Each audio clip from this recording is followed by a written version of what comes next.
Welcome to the Black Swan Diaries. I'm your host, Glenn Updike, and I'm here with the host of the Xcast and Deep Issues on theempiremedia.com, Josh Houslander. How you doing tonight, sir? Great, Glenn. How are you, man? Great to be back casting with you.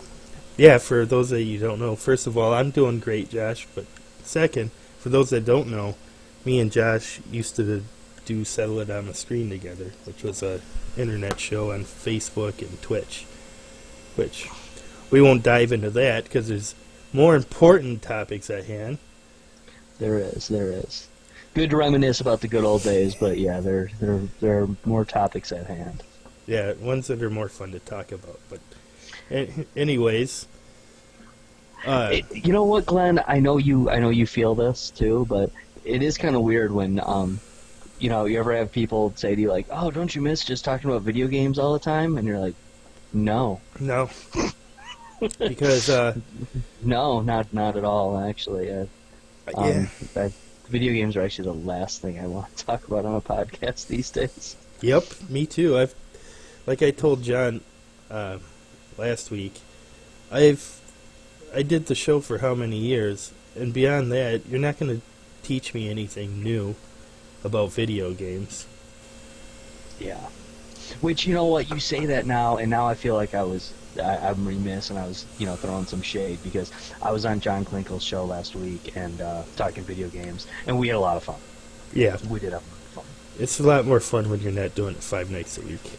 It is, when you're not, and when you're not the host. Like, right now, I feel like I'm just totally having fun. You're doing all the work, and I'm just, you're doing the hosting, and I'm just here for the ride. Yeah. That's the fun part. Now I get to put the responsibilities of being a host again on my shoulders. But that's fine, because it's actually about stuff I want to talk about, which is the point of the show, is to bring people that I don't necessarily agree with and try to learn from them, which I think is kind of something that's hurting society right now. I said it last week. People living in bubbles is destroying society. And the free exchange of thoughts and ideas is going out the window right now. I think you're right, man. I think you're right. I feel like there's so many people out there that feel like they're woke because they listen to one side, and they truly are convinced that they are so much smarter than the other side, when most of them don't even realize that there's actually a third and fourth and fifth and sixth side out there to this story, perhaps, that you're not even considering. Well, when it was popular to do those tier lists that people were doing on the internet, some guy did a tier list of ideologies, and there was like 40 political ideologies out there, which was crazy to me. I believe it. I mean, Glenn, listen, I know that, I'm more known for being the, video game guy host or the podcast host. But, while other people were going to school and going to college to learn how to do a job that actually paid money, in their future, yeah. I was going to college to, study political science. And that's the kind of stuff that I was into. That's the kind of stuff that I learned about, that I read about. And as you probably guessed, getting a degree in political science and history makes you qualified to host podcasts on the weekend. and not make any money ever in your entire life. Yeah, you might as well went for lesbian dance theory at that point. Yeah. Maybe I'd have seen a nice pair of legs every once in a while. Yeah, use it to try and pick up chicks and fail every single time. My degree's good at that too. Oh yeah. So we were talking yesterday briefly, and you said that you're a libertarian, small L, not big L. That is true. That is true. What's the difference? Because I think people that have listened to my past 2 shows, they know that I don't take libertarians seriously. Well, and I can see why. Which is why I like to differentiate between the small L and the big L. Because, you mentioned 40 different ideologies. And I imagine that it could be branched out further to 80 or 1,000 if you really wanted to. But under, basic rules of political science, you basically can lump the ideologies into 4 basic ideas, 4 basic spots. You got the conservative, the liberal, the libertarian, and the populist. And in that very basic respect, I am a libertarian, small l. That I, if a conservative is someone who believes in government involvement in morality, but opposes government involvement in economics, and a liberal is someone that opposes government involvement in morality, but supports government involvement in economics, and a populist is someone who supports both, well then I as a libertarian oppose both. Okay. And I mean that basically being the very rough description of a libertarian. Now, the big L libertarian simply means that you are a member of the Libertarian Party. And here in the United States, the Libertarian Party is a disaster. It's a joke. Yeah, I always make fun of it. It's hilarious. I always say that the libertarians, the only thing that they're good for is making funny memes. No, and they excel at that. They're not all bad. They're not all bad. They do excel at making funny memes. The old adage is the left can't meme. The left certainly cannot meme. The right is okay at it sometimes, but the libertarians they're awesome at it. We're great at making memes because politics is a meme to us. We're in politics for the lulz, and quite frankly, that's the only reason to really support the Libertarian Party at this point. Now, granted, I voted Libertarian in the last election. Gary Johnson and William Weld were the team up, and you can laugh at this if you'd like. You can say I still to this day think Gary Johnson would have been a better president than Donald Trump, and certainly better than Hillary Clinton. I'll give you better than Hillary. I mean, the idea that this guy was, it's very telling of the media that Gary Johnson was ripped apart for the gaffes, for the minuscule gaffes, and for the minutia of his mistakes. He will always be remembered as the Aleppo guy. Yeah, the Aleppo guy, for sure. No, that's all. 90% of America, that's all. If they know who Gary Johnson is at all, they know him as the Aleppo guy. And truth be told, if anyone ever feels the need to waste 20 minutes and go back and watch that full interview, you're going to see that both Donald Trump and Hillary Clinton and Joe Biden and Bernie Sanders and Ted Cruz have make more gaffes than that are worse on a weekly basis. I mean, the idea that this Aleppo gaffe he made was just, oh my God, he's all of a sudden unqualified to be president. This successful governor of where was he? Massachusetts is where Bill Weld was governor. Was he? Help me out, Glenn. Do you even remember? I should know this. Jesus, I voted for the guy. Anyway, because when he said that, I was like, that's the most libertarian response ever. Of course he doesn't care about Aleppo. Well, if you recall from the interview, and it's okay if you don't, I'm not calling you out, individually if you don't, but they were talking about social issues at the time. Yeah. They're literally talking about, gun control and abortion, and all of a sudden the interviewer says, what about Aleppo? And Gary Johnson looks at him funny and says, what's Aleppo? and the guy jumps all over him. Yeah. Like that's what they were talking about. That would be like right now, you and I are discussing politics, and I say, so what about Palpatine? And you say, what? Palpatine? Like, what? This idiot Glenn doesn't even know about Star Wars? What? Yeah, I get it. So, and that's fine. I'm not saying that, Gary Johnson ever had a chance to be president. But the real joke of what the Libertarian Party is now, because I am trying to stick up for them, right? And say Gary Johnson was a better candidate than people realize. New Mexico, by the way. I don't know why I couldn't think of that when I was, thinking about it before. Just popped into my head now. I kept wanting to say Oklahoma because my geography skills suck. But but New Mexico is where he was governor, and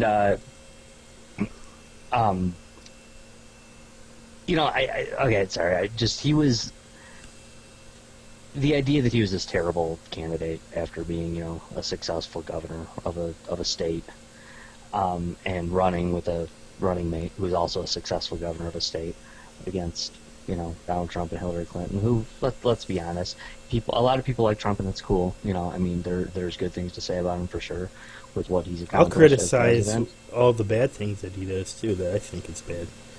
Right, and I bet you will, but at the time, like, I think he's horrible for the Second Amendment. Absolutely terrible. But yeah, go on. Let's ban the bump stocks, right? Yeah, and I can make a bump stock right now with items that are like within arm's distance from me. Yeah, but it's a federal offense now. Yeah. Well, I mean, a lot of people like to, you know, debate the minutia of that as to whether or not you constructing your own bump stock is. By the way, a lot of people like to say, "Oh, bump stocks are dumb anyway." Yeah, you're right. They are. Bump stocks are kind of dumb, but it's about the slippery slope. It's about the precedent being set. It's about what you're saying when it's about an abolition of liberty. And me as a libertarian, that is actually, you know, Glenn, if I were to put one thing on my ideology as to why I'm a libertarian, and I can branch off on it, I can talk about other things. If I'm talking about why I'm a libertarian, it's because liberty and freedom, at the end of the day, are all that really matter to me. That's it. I care about my liberty, I care about your liberty. I care about everyone else's liberty. I just want people to be free. I don't believe that the government has a right to tell people. See, I'm a conservative and I agree with that, but where I disagree with the libertarians is the solution to obtain that. Because to me, the Libertarian Party doesn't offer any real answers or solutions. Again, it's, you know, a small L libertarian, not a big L libertarian. So what's the difference between the small L and the big L? Well, the small L defines the basic ideology of libertarianism. The small ideology of it, you know, the basic ideology of it, the big L libertarian refers to the Libertarian Party. I mean, let's be honest. I mean, Rand Paul, and Ron Paul, his dad, you know, beforehand. Yeah. Rand Paul, as a member of the Republican Party in good standing, is more libertarian than Gary Johnson. Yeah. His views are actually more libertarian. I mean, if they were just put into a room of small L libertarians, Gary Johnson would be the guy that they were saying, dude, it sounds kind of like a Democrat who likes guns, you know? I mean, yeah. You know, and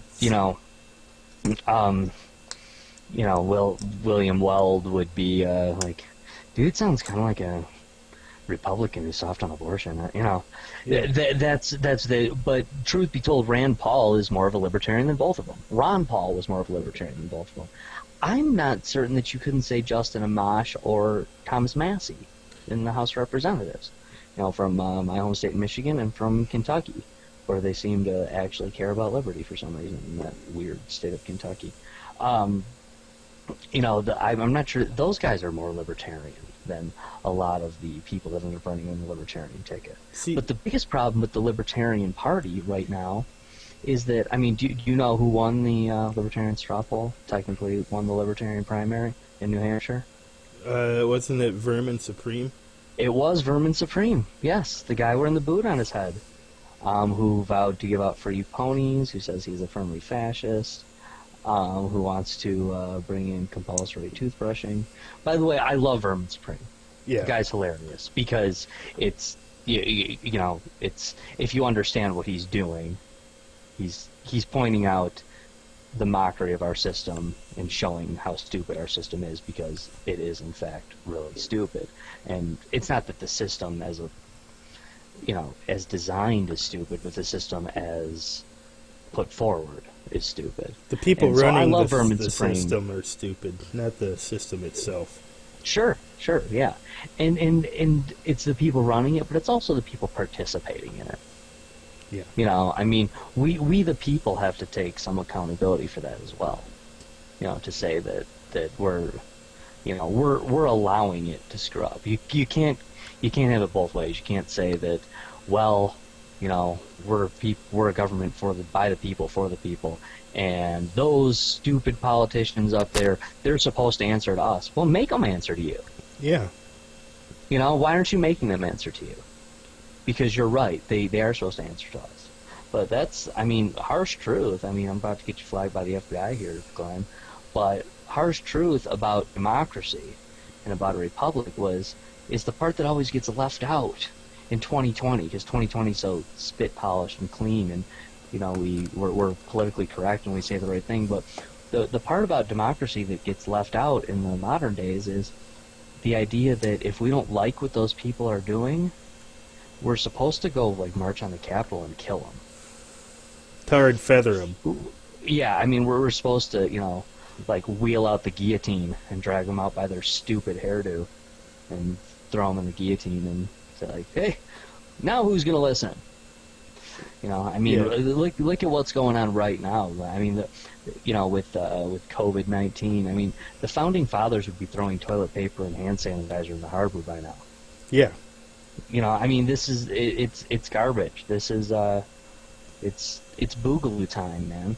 I mean, it's time to do something about this, and everyone's saying no, it's the right thing to do. Stay in your house. Do what the governor tells you to do. Do what the president tells you to do. Do what this dork from the CDC tells you to do. I'm not even saying they're wrong. I don't even know. You know, but if you believe that, then do it because you believe it. Do it out of voluntarism is a key component of libertarianism. You know, the idea that it's not that you always do the wrong thing. People get the wrong idea about libertarians because they think that because libertarians are for guns and they're for no gun control whatsoever, they're for the actual wording of the Second Amendment, that means that everyone should go around shooting guns in the air all the time. They think that you're supposed to, because a lot of people think that libertarians are very anti-religion because they, don't want government to have anything to do with it. But that's not true. A lot of libertarians are actually very religious. In fact, it's the libertarians who like to say, What do you mean you're going to make that guy bake a cake? I think it's the libertarians that actually want freedom of religion, because the left doesn't want any religion, and the right only wants their religion, and the libertarians No, absolutely. See, I agree with a lot of that, but so maybe I do have small L elements to it. I think you definitely do, Glenn, just from knowing you and knowing your ideology. But when it comes to social issues and stuff like that, I'm definitely on the right side of the political spectrum. What angers me now, as a conservative, that everything has shifted left, that now conservatives are considered libertarians and libertarians are considered conservatives, and that totally gets under my skin. Glenn, I actually have a theory about that, and it's basically, I've called it different things. I can never think of what I view as the perfect name for it, but I guess call it, the name I've been kicking around lately is the moderate reduction theory. And in essence, what I'm trying to propose by this is that political parties do themselves no favors when they elect moderates from their own party. Or I should say political ideologies do themselves no favors when they elect moderates from their own party. Yeah. Because what in essence happens then is you elect a George W. Bush, or you elect even a Donald Trump. Because yes, I know that people don't think Donald Trump's a moderate, but he is a moderate. He's a New York liberal. Exactly. Look at his stance on gun control. Right. I mean, Donald Trump, people don't understand terms, so they like to they like to combat that idea that Donald Trump is a moderate because he's so in your face, because he's politically incorrect, because he's boisterous and loud. But no, he is a moderate, actually. He holds a lot of views that are closer to the Democrats than are to the Republicans. But when somebody in your party becomes the president, then that becomes the mainstay of the ideology. And then the other side gets to fight that. So when they go further away from it, they are forced to then go further to the left. Whereas you have a president such as Ronald Reagan, who was beloved by the people and was accepted because he spoke so well and because he reached across the aisle and because he did so much to pull in both sides, but was a legitimate conservative. He then was able to bring the party further to the right, so for the left to combat him, they had to, in essence, appear to be moderates. And the tricky thing is going too far right and too far left. Sure. Oh, for sure. For sure. I would still like. Oh, go ahead. I voted for my boy Ted Cruz, which is further right than Trump, but I think he's the sweet spot for my conservatism, at least. I just find myself agreeing with him more on his policies and stuff than I do with most people. One thing, I don't always love Ted Cruz. One thing I do really like about Ted Cruz is he knows the Constitution. Perhaps, I'm not sure he follows it as well, but he knows the Constitution better than probably any person in all of Congress. I mean, that guy knows the Constitution by heart, I think. Yeah. And I can get behind that. I can respect that. I personally like Rand Paul and Mike Lee's interpretation of it a little bit better, but I do like, the way Ted Cruz honors the Constitution. I do respect that a lot about him. And there's very few people in the House or the Senate that I would say this about, but Ted Cruz, I would maybe vote for him. Yeah, I think... And that's a big thing coming from me, because I'm pretty much done with voting. I do think voting's pretty stupid for the most part. I'm over it. It's important in my area, at least in my area, where I live. I think it is, especially our local officials. Local is something different. Local is a different animal altogether. But please keep in mind that although I talk about how dumb voting is and how useless it is, and how stupid it is. Yeah, you voted for Bernie Sanders in the primary. I did mostly for the lulz.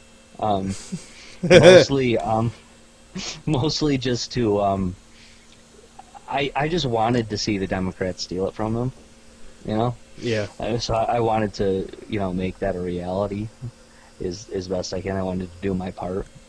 See, to screw that up. We're watching. I've never not voted in an election ever. I'm 39 years old. Yeah. I've never missed an election ever in my life. So here I am talking about how all you silly voters, but I'm there. I've never missed one ever in my life since I was 18 years old.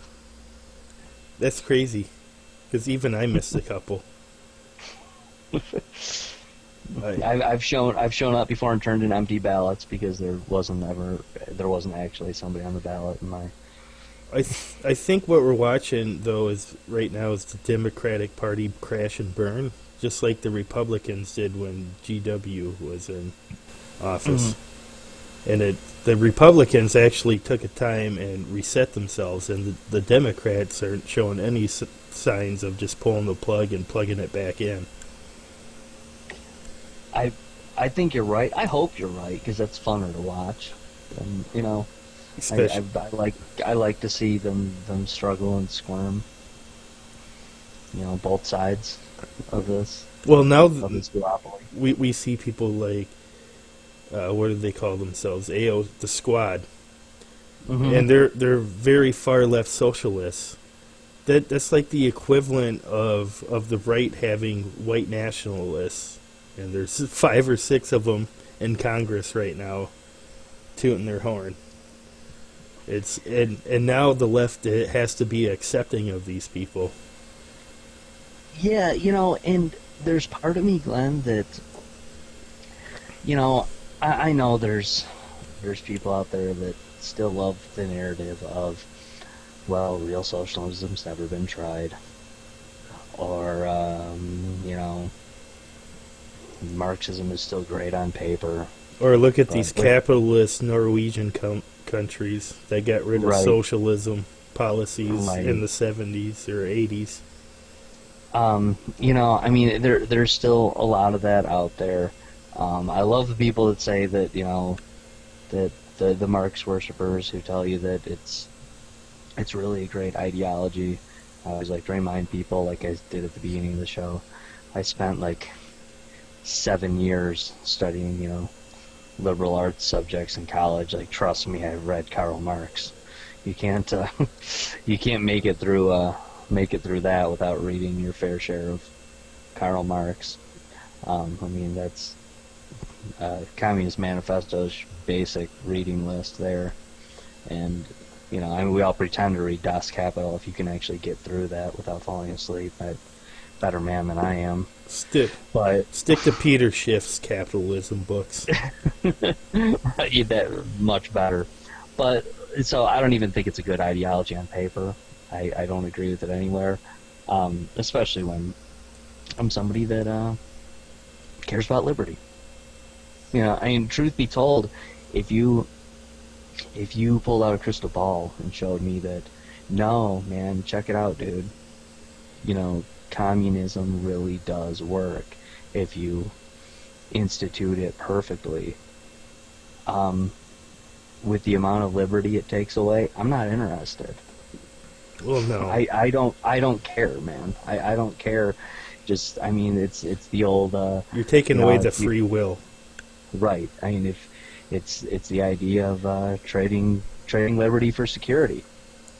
I know that some people are just appalled by ideas like this in 2020 modern world, but just like guns, man. I don't think banning guns, taking guns away, would fix crime. I don't think it would help crime at all. In fact, I think it would actually be worse for crime. But if you showed me a crystal ball right now and said, "Hey, Josh, look, you're wrong, man. We ran the simulation and both ways, and there was less crime by banning the guns and taking away your Second Amendment right." Straight up, guys, I don't care. I don't care. I care about people's liberty. I care about what people are allowed to do. I think my rights come from God. If you don't believe in God, that's okay. Nature, they come from God. Nature's God. Whatever the hell you want to call them. It doesn't matter to me. But they don't come from the government. They don't even come from the Constitution. The Constitution is supposed to guarantee those rights for us. But that's not where our rights come from. That's so I don't care if something is if something helps security. To me, that's no different than saying, listen, we're banning diving boards on pools, or every microwave we sell, it can't possibly run for more than 15 seconds at a time because it's just too dangerous. What if something gets stuck in there? I don't care. I don't want it. Give me the dangerous version. Give me the dangerous version. The free market, I think, and the people itself do a better job governing what's bad products than the actual government does. Agreed. If there is a free market. You're talking about a guy that dealt with OSHA and USDA for most of his life. And I can tell you that those programs are completely worthless and do not work. Yeah, tell me about it, Glenn. Day job. Here, I wish podcasting paid the bills, but it doesn't. Maybe one or two, but not many over the years. But I've been a roofing contractor for 25 years, so yeah. OSHA. You know about OSHA. Yeah, they're pretty worthless. And but- as soon as they leave, it's all right, boys. Let's go back to doing what we were doing. It's like, oh my god, these goggles are driving me crazy. Yep. Can't see in these fucking things. Yeah. Yeah, it's like, all right, just can we put these safety goggles back in the trailer for another year? It's the same with USDA. If the plant that I used to work with knew that a room wasn't going to pass a USDA check, they just shut it down because then USDA can't inspect it. Okay, so we're not running that room today when USDA is here. You know? That's fun. And then as soon as he leaves, as soon as he leaves at like 1 o'clock in the morning, fire it up. Let's go. Get it ready for first shift. Do you know what I find to be funny right now? Is the back and forth you're hearing on social media or mainstream media or all the other forms of media, or, well, I was going to say person-to-person talk, but, you know, since we're all quarantined right now, we don't get any of that, so all we have is media to get our opinions from. My life hasn't changed at all under quarantine. It's crazy. Yeah, mine either. Mine either, man. I'm sorry, my bills are essential, so, you know, I need to go to work every day.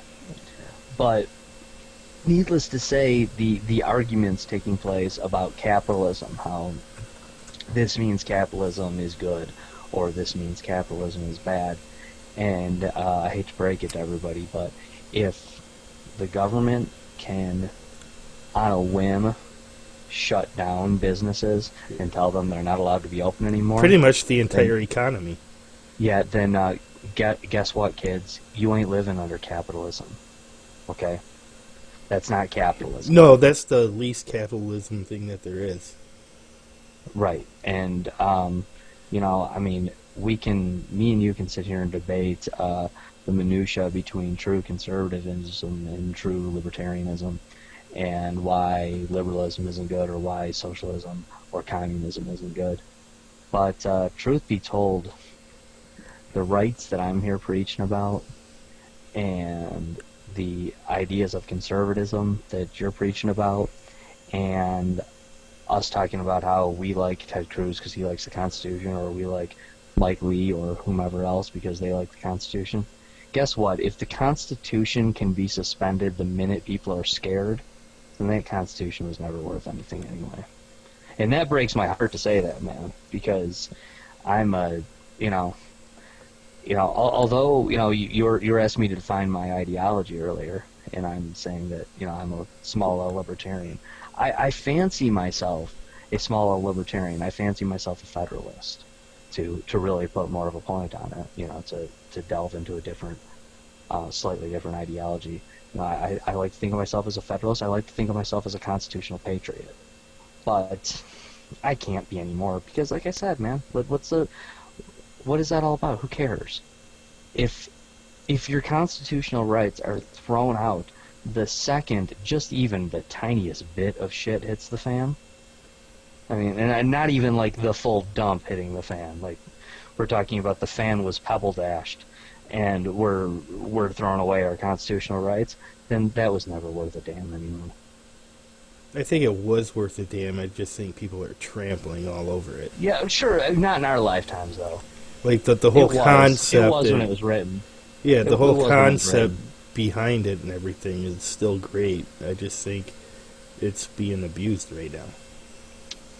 Glenn, if I could start a brand new nation right this second with a handful of ideals to begin a foundation of liberty and justice for its people, it would pretty much be the Constitution.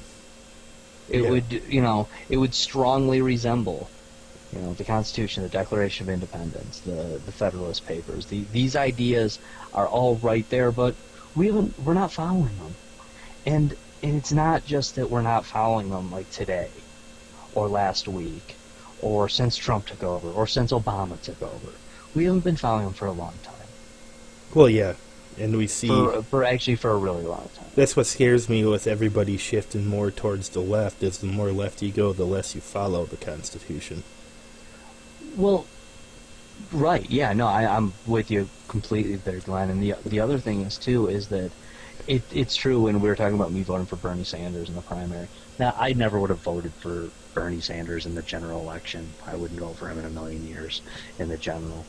But there is a part of me that I kind of want to see a Bernie Sanders or an Alexandria Ocasio-Cortez become president of the United States. Because, for one thing, most of their stuff isn't even going to get past Congress.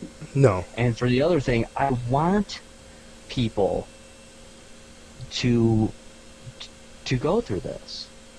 I want them to try to turn the country into a socialist country, to legitimately try out these ideas, because they will fail. And it's not like, oh my God, we lived through 30 years of this hell and now it failed. No, try like 30 months. This stuff will fail. It will fail miserably, and then everyone will be reminded of that lesson that your teacher in 5th grade screwed up and didn't teach you properly, that communism sucks. That it's terrible. It's a crappy idea. And you know where it's really a crappy idea? And God love him, your very first guest on your show, and Glenn, I never did congratulate you on your new show, by the way. Well, thank you. And it's I'm happy for you. I'm really glad to see you back podcasting. I'm glad you got it. But your very first guest on your show was Phil Day, who I know is a democratic socialist and a smart one too. I mean, he knows his stuff. But a lot of guys from other countries don't like to hear this, but these ideas, not only do they not work, but they especially don't work in the United States. And the reason they especially don't work in the United States, and this is the part they hate to hear, that they will deny or they don't like to hear, is that other countries can try this stuff a little bit better, or have more of an opportunity to try this, because the U.S. is always there to bail them out. Yeah. I mean, sorry. I know, yeah, oh my God, you Americans are so arrogant. Yes, you're right. You're right. Us Americans are arrogant at times because, to quote Kid Rock from, my home state, it's not bragging when you back it up. Yeah, I can brag when I'm buying you a dinner every night. Yeah, I mean, that's life. I mean, I'm sorry, but, I made the joke with it's Phil not to take when Phil brought up the military. I'm all like, Australia has a military? Yeah, I mean, I bet Australia does. Australia, yeah, they have a military. They probably, it's a large country. I mean, they got their whole continent to themselves. And, that's a joke in and of itself. How much of a military do you need when you don't share your continent with anyone? But, so they have a military. That's cool. And hey, I bet, and I'm being 100% serious, so please don't take this as tongue-in-cheek or like I'm being condescending, because although I'm being tongue-in-cheek and condescending a healthy percentage of the time, I'm actually not right now. I bet Australia has like a special forces group that's probably really kick-ass. You know what I mean? So? Like I'm sure Australia does, just like England and even France. I mean, the French get this, this bad rap as being, they're kind of Nancy boys, right? They're just, drinking wine and chasing girls and don't care about it. But the name escapes me at the moment. But like the French, the French special forces.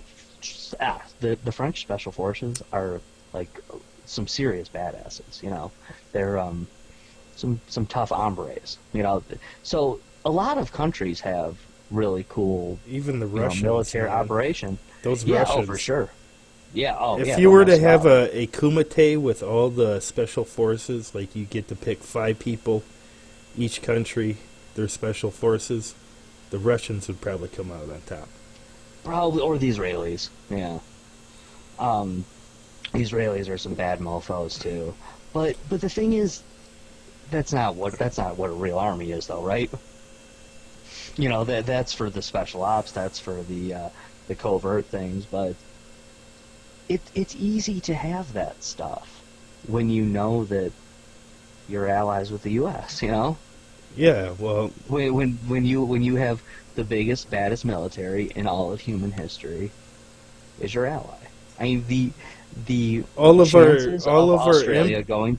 look how Go- many go ahead. look how many embassies we have in different countries, right next to military bases of those countries Sure. to help them out. Yeah. I mean, that's a huge number. I would like to see Yeah, that I number mean, go down, and this is There, where there's I old where, this is there's where old I meme. this is where I Oh, get go ahead. less. This is where I get less conservative. Is I'd like to see us mind our own business more and just focus on defensive stuff. Amen to that, man. That's Like no, in the Middle I don't East and want everything, fuck those guys. They're not our country. no. Why Listen, should we man, worry about that? You know, and this is how I am with that, Glenn, too. Is I admit this is a fault of mine, but I tend to look at things. Not like I can't examine it from the middle, but I tend to look at things as all or nothing. I tend to go from one way or the other. And some of our political leaders, both Bushes were big into this. Bill Clinton did it too, you know, with Bosnia at the time, Yeah, and other places. But they like to tell Obama, you, Syria. yeah, they love to tell you that there's a terrible evil afoot in place X, fill in the blank, whatever. There's terrible evil going on there, and oh my God, it's terrible. Torture and oppression and rape rooms and the worst possible people, and they're gassing their own people, and oh my God, is there so much evil in the Middle East or wherever else, fill in the blank.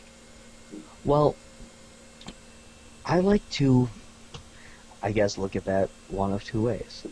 Listen, if it's that bad, if it's truly that terrible there, and we are this force for good, the United States of America right now has the most powerful military force in all of human history.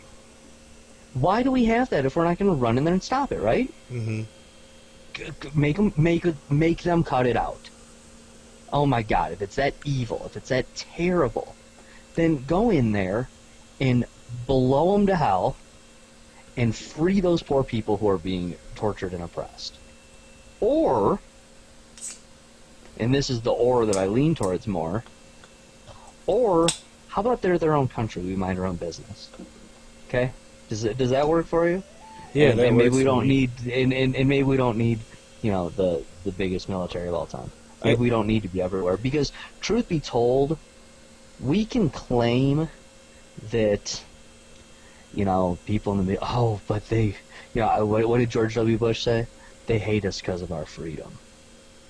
They hate us because No, of they who hate we us are. because They hate we us keep stepping into their freedoms. yeah.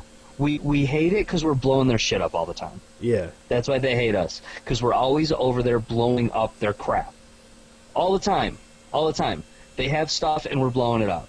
And we're just bullying at this point, I think. Yeah.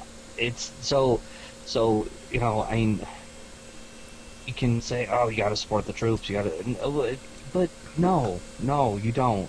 You don't. And that's not against, I've met, damn near every person I've met in the military is a great guy. You know, Yeah. they're great people. They're awesome. But we're not over there for the right reasons, guys. And truth is, a healthy percentage of people who come back from doing their service in Iraq or Afghanistan or elsewhere will tell you that. They'll say, I don't know what the hell we're doing over there. Well, I know one of my friends that I used to work with when I was making pizzas. He just got done doing his time in the military overseas, and he was in Afghanistan, and he was a paratrooper. And he would always tell me, yeah, it was the most boring thing ever. All I did was just mop bathroom floors at night, and then I went to bed, woke up early in the morning, and then we drove around. And I was like, were you ever in any firefights? He's like, nope, but I know a guy that was. And that's what he did his entire military career. He just mopped floors. I believe it. I believe it. And he was a paratrooper. Glenn, I believe it. I do, and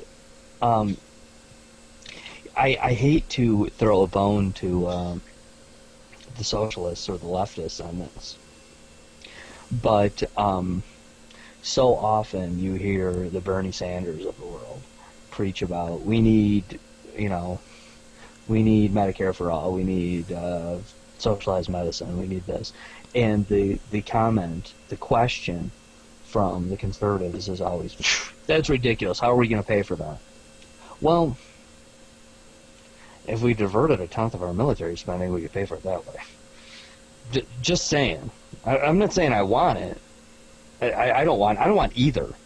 I don't want either one of those things. See, I want to stop being taxed so much. But, the idea that it's impossible to pay for, it's like, tell that to the generals and admirals getting all our cash from the military. And this is where my conservative beliefs come into play. I think the only job of the government is to protect us. And when I say protect us, I mean from outside forces. I don't mean protect other countries.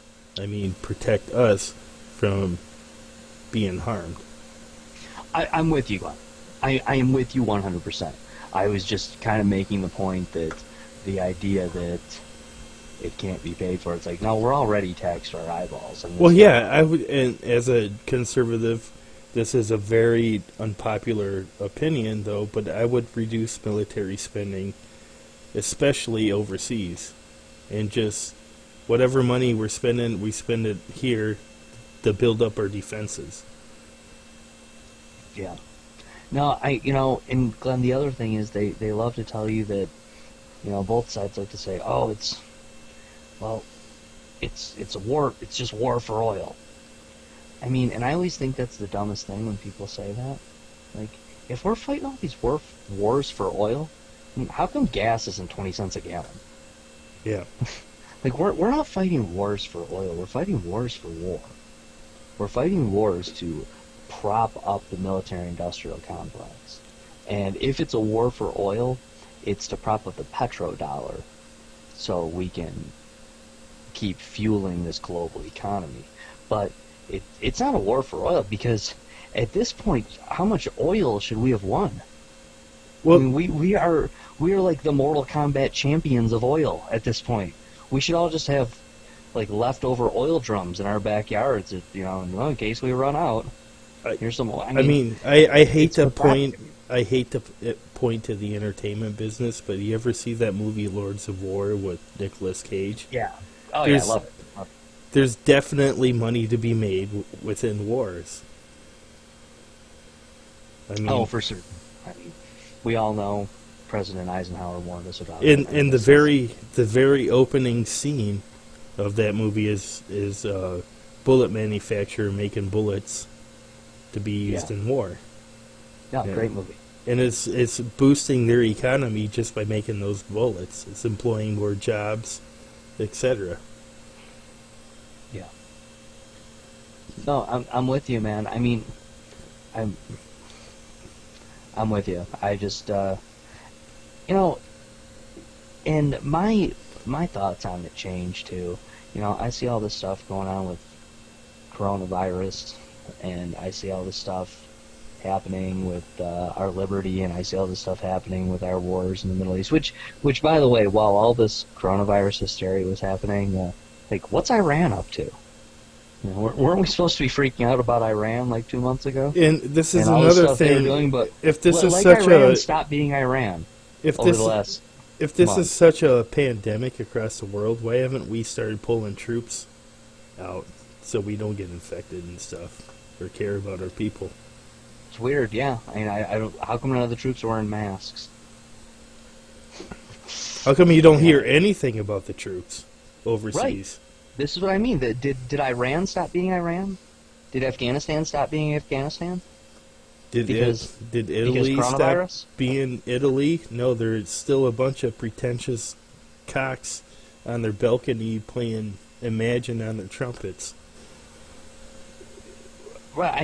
And this is what I'm saying. Like, you know, I know. I'm a conspiracy theorist, right? You know, just put your tinfoil hat back on, Josh. I know that's what people like to say because, you know, that's the world we live in, and everyone gets their opinions from CNN and Fox News.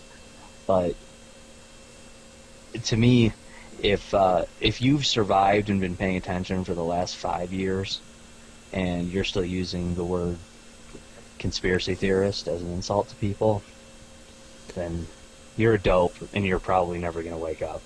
I don't know what to tell you. But all I know as a student of I history think that is it's perfectly healthy for people to question things. Now, there's conspiracy theories out there that are really outlandish and everything. sure. But there's some fair ones, too, that are being considered conspiracy theories. I define a conspiracy theorist as someone who insists on questioning people we know are lying. We know politicians lie. We know the media lies. But how do Does you that know? mean everything that every politician has ever said is a lie? No, not necessarily. Does that mean everything any media personality has ever said is a lie? No, not necessarily. But we know they lie. But how do you apply that to individual people What do you mean? that aren't a politician or the media? What happens if Well, somebody... did you get your opinions from politicians or the media? Because I mean that I think that's where a lot of people, get their opinions from. Very few free thinkers, spouting the rhetoric of their favorite politician or what they heard on CNN. You know, those people aren't usually. Those people didn't usually. There's, put opinions on and that's the anything. scary thing, is there's less and less free thinkers. It seems like everybody's on a team right now, and they'll defend the team till it dies, even if they know it's wrong. Oh, for sure, man. It's tribal. It's tribal. And I think I mean, that's the thing. My theory about people living in a bubble is destroying society. I'm with you. I'm with you. I mean, I don't even like to call the Democrats and Republicans political parties anymore. They're tribes. It is absolute tribal thought. If you're a Republican, if a Republican says that it's right, if a Democrat says that it's wrong, and vice versa. I mean, at this point, so often Republicans and Democrats say the exact same thing. Yeah, and that's But- what's making me mad, too. It's like, you guys, come on, quit doing this stuff. You're making us true Republicans look bad because you're not sticking to your guns. I mean, you brought up the thing about the bump stocks. Look at And the if stimulus Obama package. would've- Oh my God! And no, I mean, they just printed $6 trillion, dude. They just printed it, thin air, Boom. $6 trillion, and okay, needed, not needed. Let's pretend for a second that everything they've told us is true, and that the bill itself is just a great idea. That it's absolutely what had to be done. They had to print $6 trillion. I know, ridiculous, but let's pretend like that's the case. You at least have to be intellectually honest enough to say, and this is where the Republicans are a disaster, you at least have to acknowledge that just because there's a crisis doesn't mean the rules of economics change. I mean, you can't print $6 trillion and just hand it out and pretend like that won't have a negative effect. Well, they're also going the extra step further in making their own digital currency to compete with crypto. Which is, honestly, that's, if that doesn't make you start believing every conspiracy theorist that's been yelling at you for the last 20 years, and I don't know what should. Especially about globalization, because now they can monitor every purchase you make with that. They control it, and it has less value than actual crypto, and I hate crypto. Yeah. Well, you know what, man? I know this. You know, like I said earlier. Because from what as a I student of understand history- about this, is you can't trade it in for real world cash. You can only spend it on what they want you to spend it on.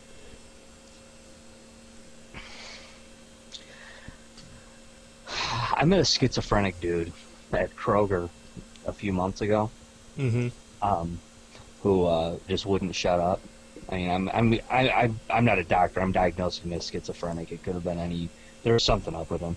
I could be saying wrong, but dude just struck up a conversation with you, and then putting pop cans in the return thing, and dude just wouldn't shut up. And I swear to you, he predicted this cryptocurrency thing. He told me flat out. Yeah, he told me he was like, I'm telling you, man, Congress is going to make cryptocurrency. It's going to be a disaster, and you got to watch out, brother. You got to watch out, man. It's coming, because when this mess hits, like 2.5 months ago, this guy was telling me this, and I'm just like, hey, man, stay safe, man. Stay safe, man. Yeah. I mean, dude was a little on the crazy side, And now it's happening. Yeah, but I think he's the sane one. Yeah. Honestly. You know what, man? The last time the government created an economic disaster that inevitably resulted in a Great Depression, it was followed by a Great War. And I'm getting old, dude. I'm getting old.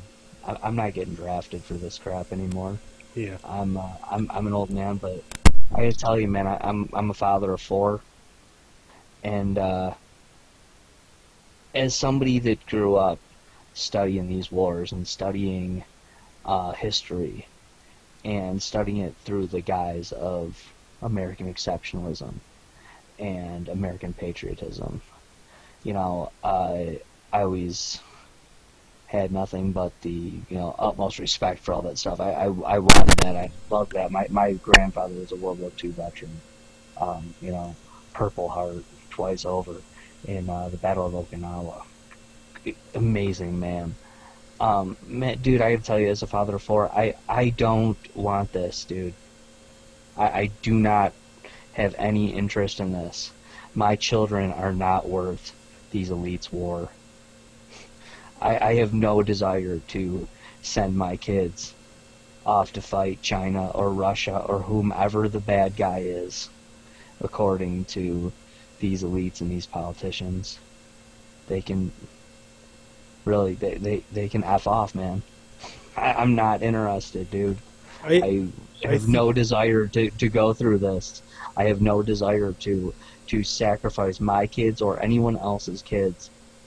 Quite frankly, I say the same for the people in there's a guy in China right now thinking the exact same thing as me about his kids.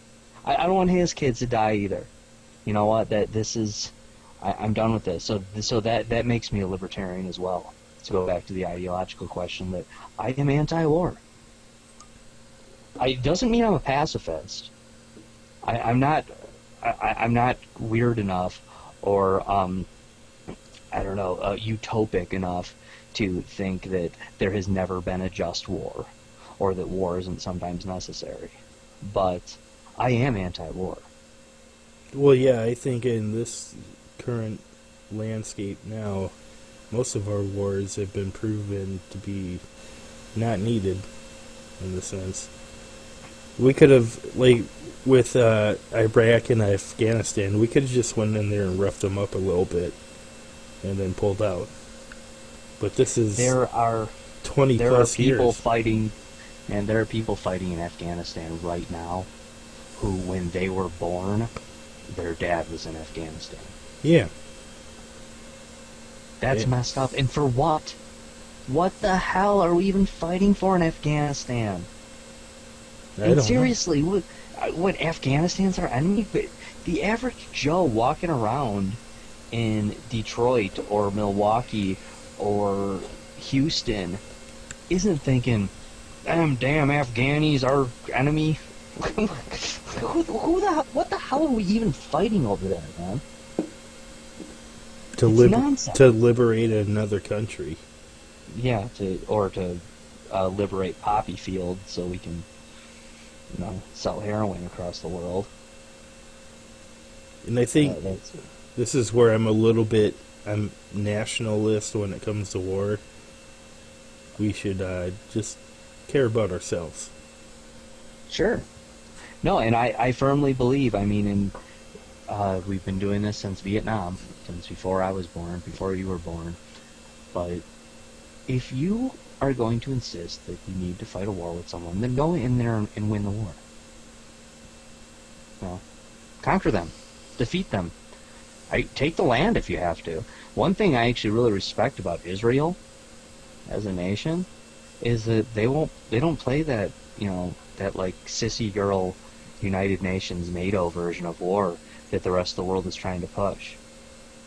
They just say, hey, listen, you go to war with us, if we fight a battle on a piece of land and we win that battle, guess what? That land's ours now. Yeah. And That's war. That's how you fight war. That's what that means. You don't like that? Stop picking fights with people you can't beat in a war, I guess. Yeah. I mean, if you don't want, then just stop poking the bear, man. I mean, I don't know what to tell you. But really, as far as I'm concerned, and when it comes to things like Iraq, we have to stay there to make sure that they're monitoring their democracy properly. What the hell is that, man? Listen, to me, okay, we needed to go in there, we needed to fight a war. Say, hey, do you want to become a state in the United States of America? Because we have this document called the Constitution, and it's kind of tricky, but if you want to apply for statehood, you can. It's here. Or, you're your own country. Bye. Yeah. See ya. We'll leave now. Really, and if they want to say, wow, the U.S. is awesome. Thank you so much, America, for liberating us. What a cool thing for you to do. We love you. We're going to read the Constitution, and we're going to apply for statehood. Weird that never happens. But that's possible. And I'd be like, hey, cool, man. Come on in. Join the party. Yeah. Liberty for all. Now we actually have a reason to defend you. Right. Because until then, we were just losing wars. Yeah.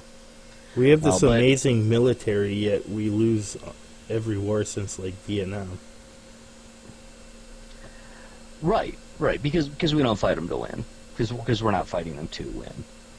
I mean, the idea that we can't defeat. It takes us 20 years to beat Afghanistan. Obviously, we're not trying to win that war. Mm-hmm. Or, and by the way, it isn't this. It's the first one. Or our military is nowhere near as good as we claim it to be. Our military actually sucks, and I know that isn't the case. No, every war right now is played like a video game. It's just button presses. It's not strategic movements between troops like it used to be. Now we just drop bombs. It's that's how we assassinated that Soleimani guy. He's getting in his plane. We'll just throw a bomb at him and turn him into meatloaf. Yeah. No, and that's, it's kind of a strange thing, Glenn, because you don't see that often throughout history, and you can blame modern weaponry on it if you'd like, but we like to think of people in centuries past as less civilized than we are, but when they wanted to assassinate somebody in the 1200s or the 1500s or the 1700s, they didn't blow up his whole family.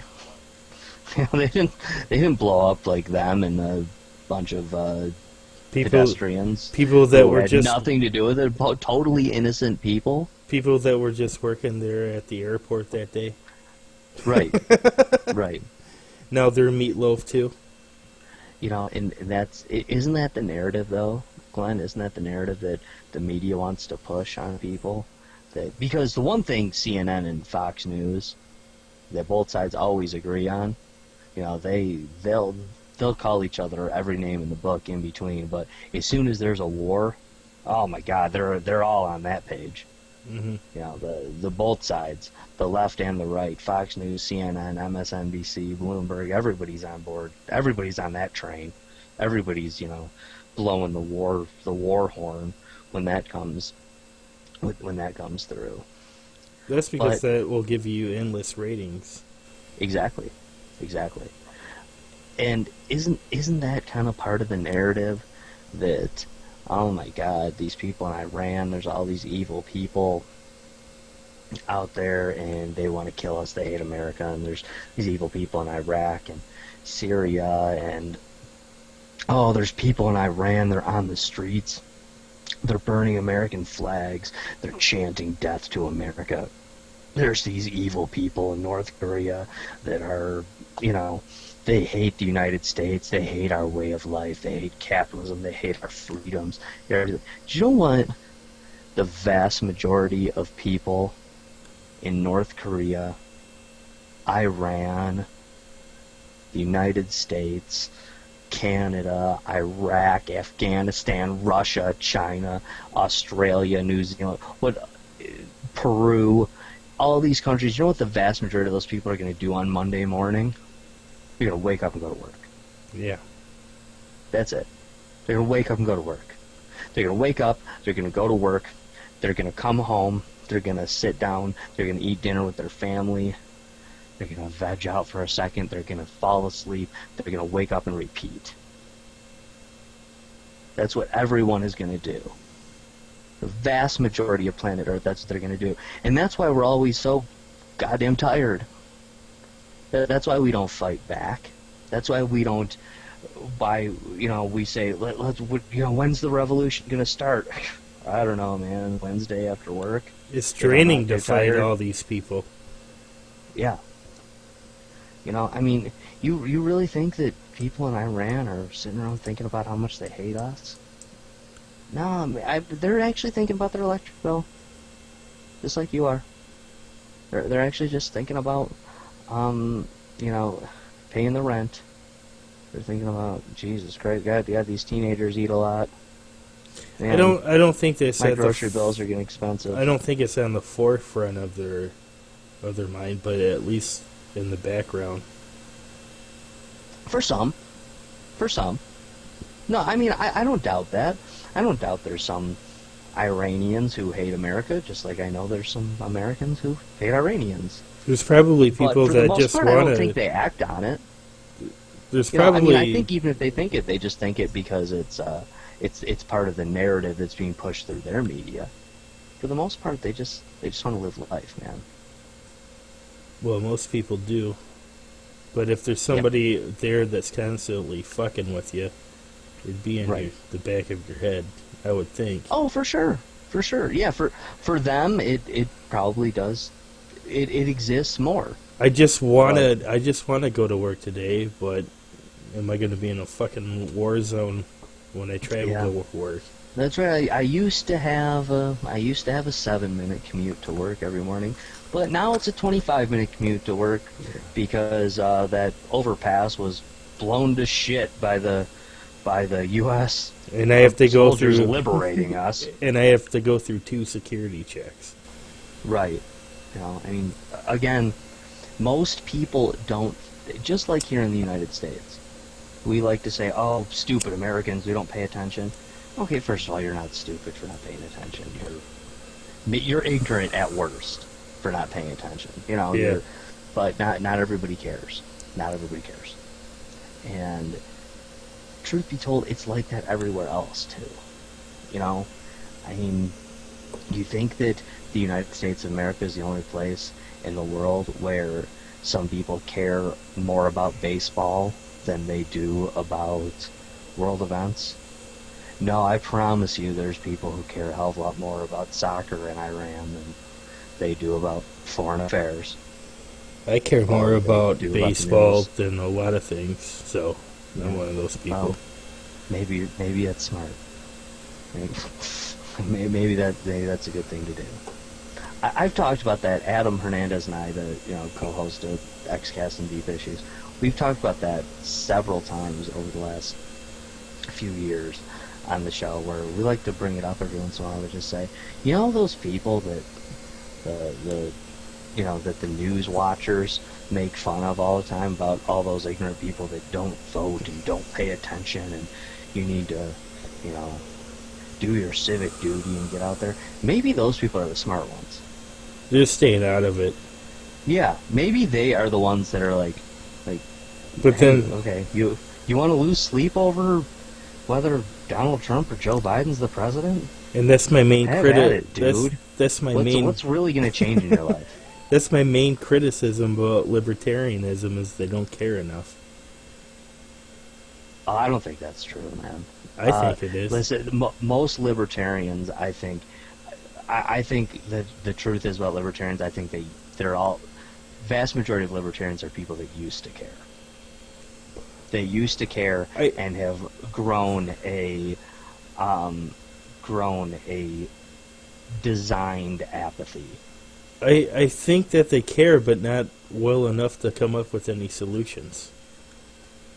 Well, it's tough to come up with a solution when your country is a well-formed duopoly. Because if you can't even get in. I mean, you're just told by the vast majority of people that you're wasting your vote and you're stupid, and why bother? This is I'm not trying to be combative at all here, but this is what I notice, is that when it comes to social issues, they just don't care. Is not caring the same as thinking the government should stay out of it? I mean, because I don't care if you're gay or straight. Yeah, I don't either. My solution is to get marriage out of, or get government out of marriage, and quit treating it like a business. What, you crazy apathetic libertarian? What are you talking about? You must not care about that anything. Would solve like 90% of the gay rights issues if you just got marriage and government separated. Yeah, I'm with you, man. I'm with you. These are the type of views that libertarians hold, man. I think you're more libertarian than you realize. Okay, so that's the philosophy. So what do you do to make that a reality? Well, you can try to do things, but when the Republicans and the Democrats control the duopoly, there isn't much you can do. So, I mean, what do I support? I support. I do not think government should have any say in marriage at all. And this is the compromise. The left hates religion, and the right hates government. So why don't we just? Well, not anymore. Does the right hate government? Not anymore, because everything shifted left. I mean, no. Like I said earlier, I think a lot of the libertarians out there. I think a lot of the people who should be libertarians out there are voting Republican out of a false sense of the Republican Party being a small government party, which historically speaking, the Republicans have never been a small government party, ever. And they're not doing themselves any favors. They're not doing themselves any favors by voting for the Republicans. I think Republicans come down to a handful of issues to be able to separate from the right. I think obviously one of the main ones is abortion. I think that's a social issue. And how far do you want the government to overreach that social issue? I mean, it's a huge issue. The thing is with abortion is that we've elected how many Republican presidents now, and they have appointed how many Supreme Court justices, and Roe v. Wade still isn't overturned. Yeah. So what's that all about? And the Roe v. Wade thing, she regretted it years later. She did. Okay, Glenn, here's where I'm a real weirdo. Want me to branch out here into my personal weirdness on all this? Okay, I am a staunch libertarian. Small L. Libertarian. Small L. Federalist. Yes. I am a Federalist. I am for government so small you can barely see it, to quote Rand Paul. I am as close to being an anarchist as you can be without being an anarchist.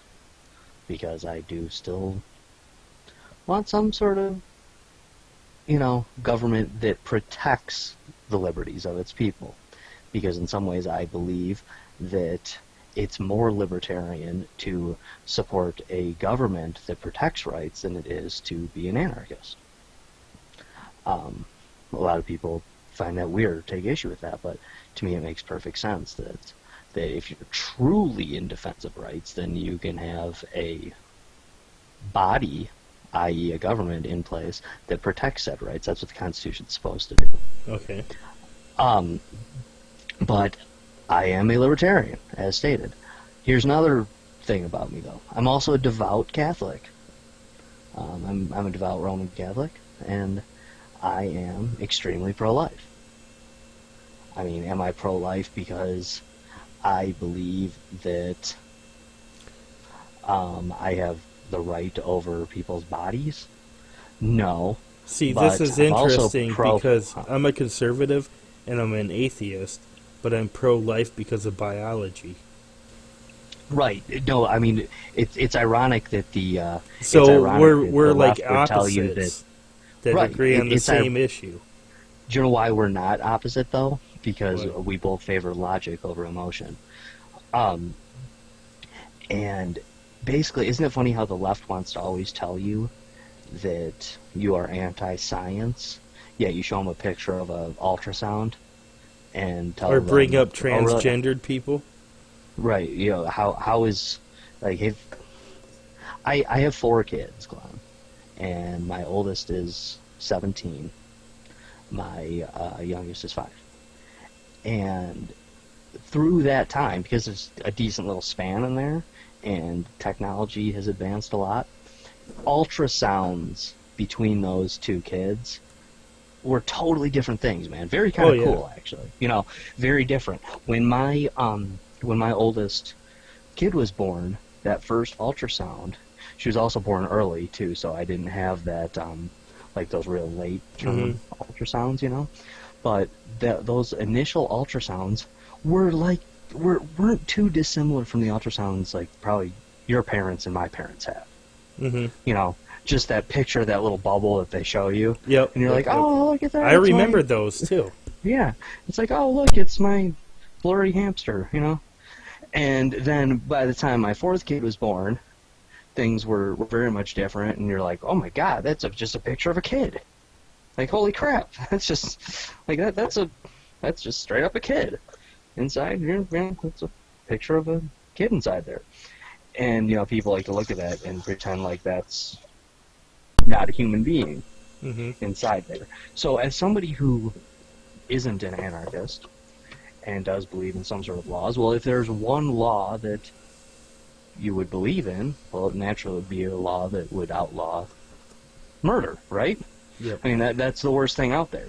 So if you believe that the person in the womb is a person, well, then killing said person is murder, and since I believe in even the most basic laws, murder should be illegal, and I oppose abortion. But with that being said, I feel that there's a libertarian compromise in there. Oh, Libertarian compromise being, okay, I hate abortion. I think it sucks. I think it should be, I think it's wrong. And I don't think any doctor should be made to do it. I think doctors that sign the Hippocratic Oath, obviously, shouldn't be messing with that. But at the same time, it's really none of my business. And as long as the government and taxpayer money isn't paying for 1 penny of 1 abortion anywhere in the entire country, well, then I guess I can look the other way. because I do believe in, you know, in in freedom and staying out of people's lives, you know. So do I want a government that after they shut down all access to abortion, which I want, after they shut that down, do I want to go around and chase every doctor or every woman that goes in for a first trimester abortion, which is regrettably, still a pretty simple procedure. And I guess I don't. No, I can. That's a libertarian compromise to a left-right paradigm. That I'm willing to make, I guess. In the name of small government and liberty and freedom. See, that's the thing with the libertarians that I don't understand, is you recognize it as a problem, but then it's all like, well, I don't care what you do. I recognize it as immoral. I recognize it as wrong, but I don't. I don't. No, I guess I don't. I don't recognize. I don't. There's a lot of things that I don't think are good. I mean, Glenn, you say you're a conservative. I'm a libertarian. I mean, the way I live my life, I'm very conservative. I raise my kids conservatively. I act conservatively. The things I do as a conservative, but I don't want to force that on them. Well, I'm not going to force it on anybody, too, but like I said, the basic need for the government is to protect lives. And that's not... I consider life at conception. That's what any basic biology book would teach you. I do, too, but we all know that...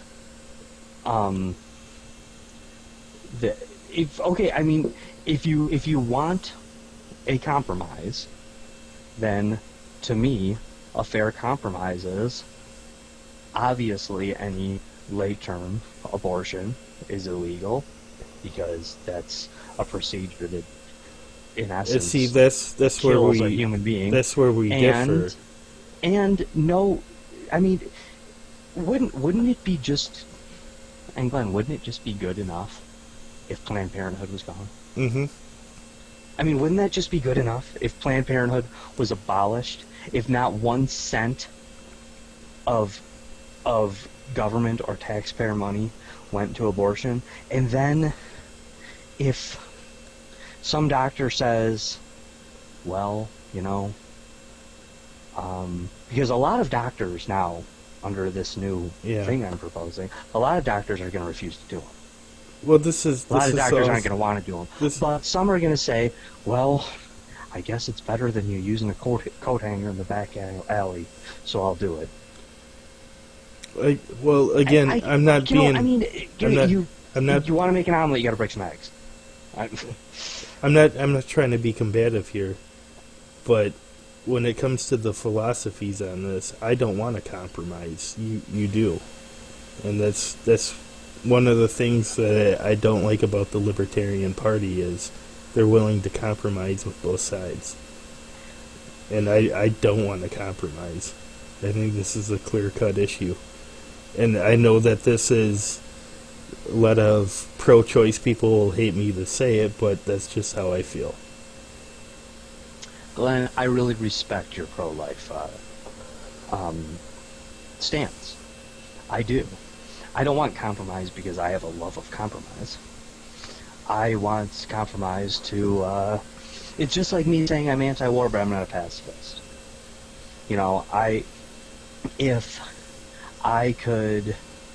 If actions are taken that get rid of 90% of war and bring 90% of our troops home, I'm cool with that, man.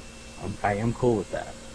And that's how I feel about abortion. I think abortion's evil and wrong. And when it ceases being a legitimate choice laid out for young women, then that in and of itself is a huge step in the right direction. See, this is the thing that the left won't even defend anymore. It used to be safe, legal, and rare, and they won't even they won't even defend the rare part anymore. Now it's empowering to women to get abortions. No, Glenn, you're absolutely right. And truth be told, most people don't even realize that you're quoting Bill Clinton when you say that. Mm-hmm. You know, the safe, legal, and rare. That is the Bill Clinton quote. Yeah. And that was the from the Democratic National Convention, met with applause. You know, I mean, at the time. And now it's seen as like a sign of female empowerment, right? And it's just giving them an inch, and they keep taking a mile. Eventually, you have to draw a line, and that's the one thing I don't like about the Libertarian Party is they compromise too much and they don't really draw lines in the sand. I think we do with liberty. I think we're the only ones drawing a line in the sand right now about this $6 trillion stimulus package. I think the libertarians are the only ones in the entire country right now who are willing to say this is a bad idea. I mean, I think that's pretty apparent right now. Well, see, and I think right now the stimulus package that came out, I oppose it. I would have been the one asshole that was like, nah, we can make something better. We're referring to ourselves as massholes now in honor of Thomas Massey, that tried to stand up against us. This is a badge of honor for us anti-stimulus people too. We are the massholes. Well, I think again, our party or their party shut down the first one, and I think we compromised too much. Well, I mean, if you look at what happened here, nobody voted on this bill. I mean, it's all smoke and mirrors. Nobody voted on this bill. Mitch McConnell and Nancy Pelosi made a deal together, and they have both said that more bills are to come, so you can bet your ass that the next bill is going to have all that pork Nancy Pelosi wanted in it, and the bill after that is going to have all that pork that Mitch McConnell wanted in it. And they will both get every bit of what they wanted. Because this was done by unanimous consent, this vote.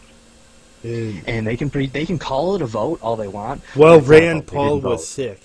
Rand Paul would have been like, F all of you guys.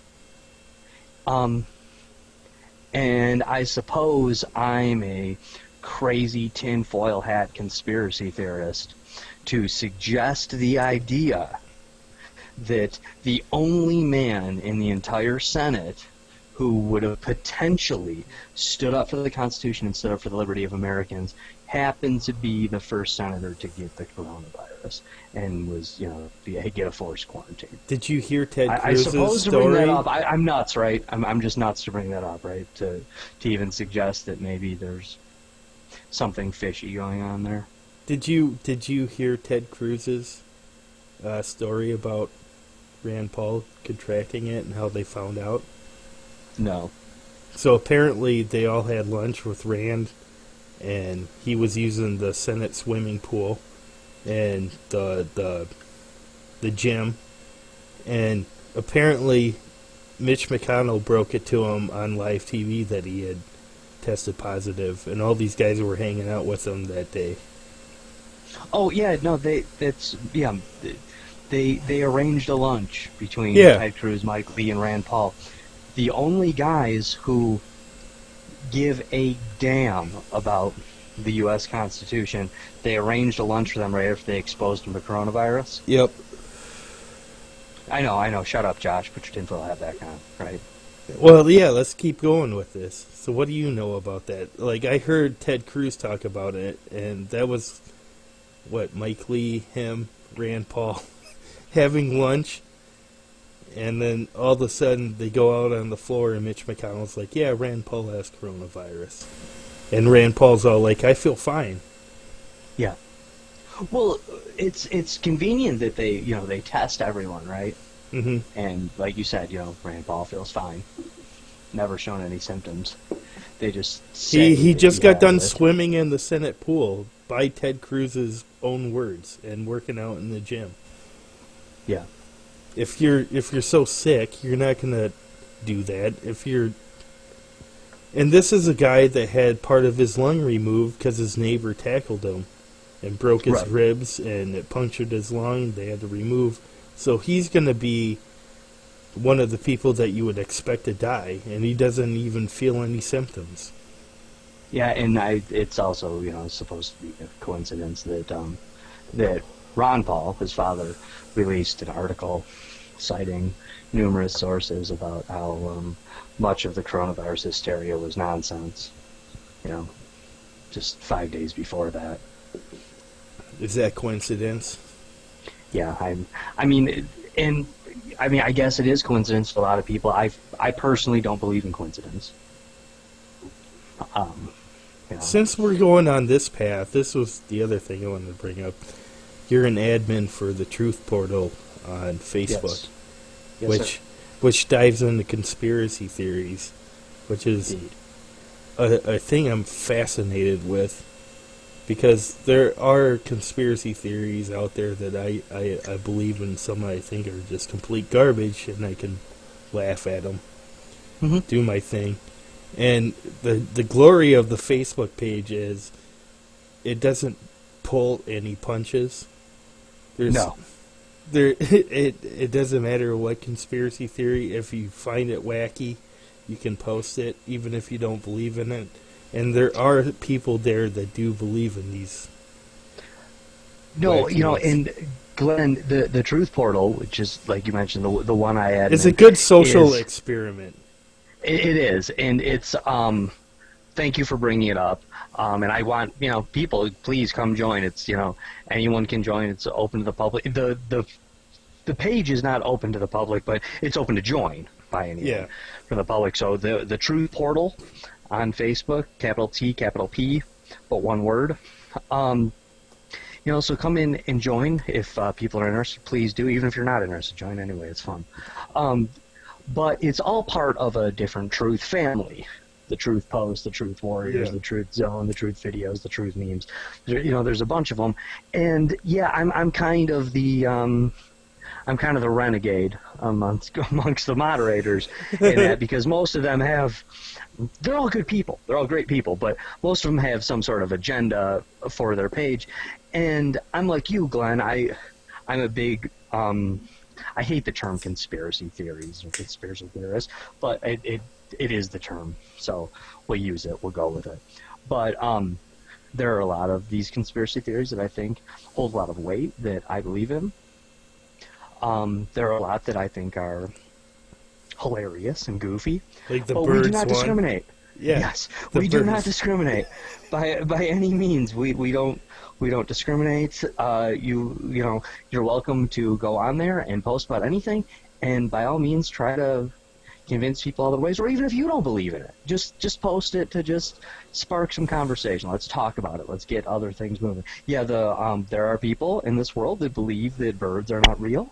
Yeah, there are. They are well, of course they exist. We see them, but they're not real animals. They are put out by I don't believe in this one, so I'm not trying to put words in the people's mouths, so I apologize if I'm misrepresenting the theory.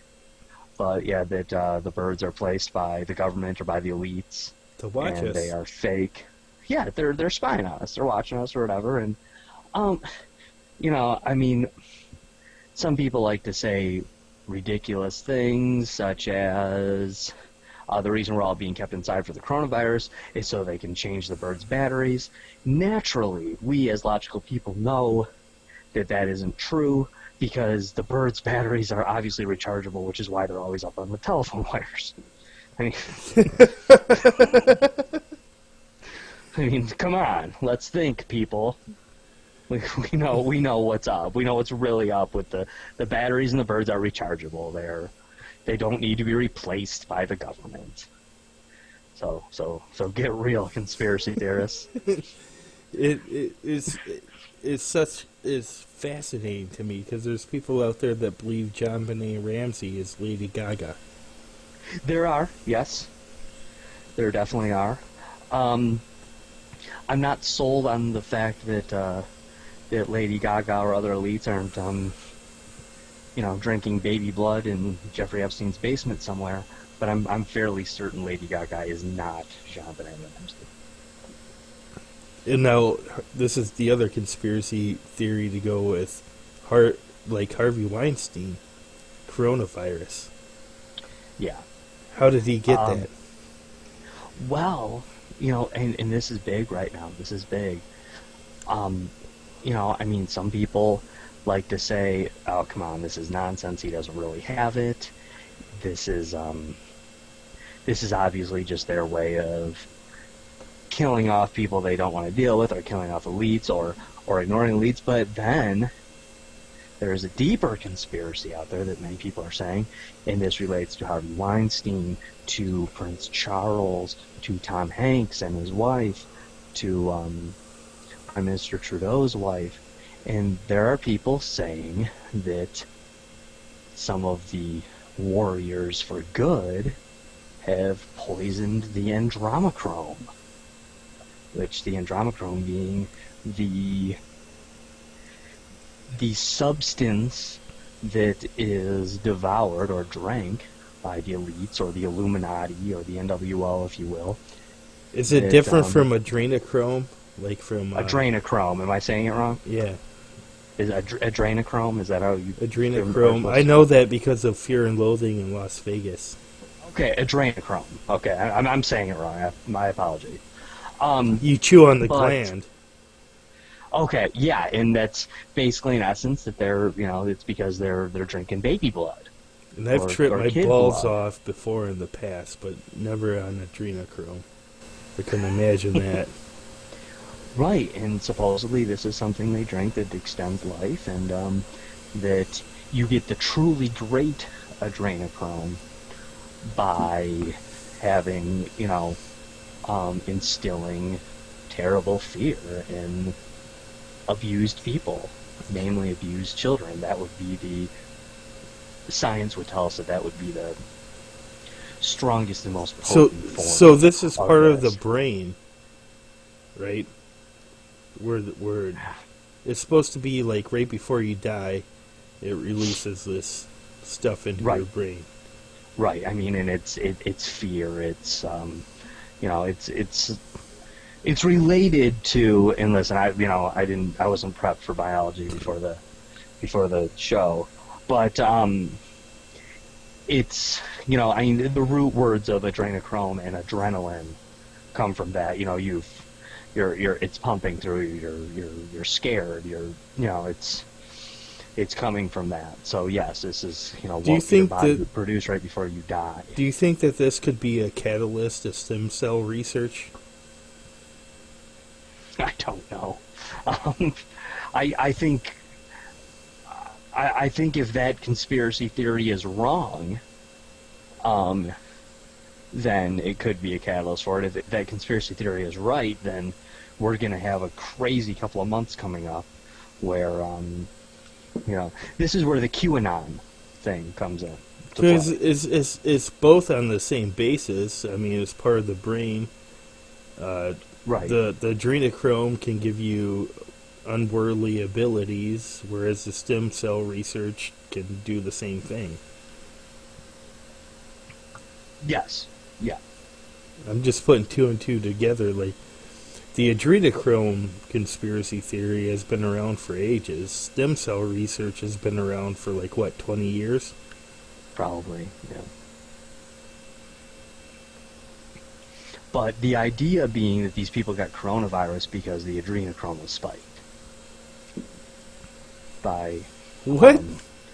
By warriors for good, warriors trying to expose the elite and the Illuminati, which is why all of a sudden Tom Hanks and Harvey Weinstein and Rita Wilson and Mrs. Trudeau and Prince Charles all have coronavirus because the adrenochrome is spiked with coronavirus. That's the theory. This is the theory, yes. Because did they get the adrenochrome from China? Good question.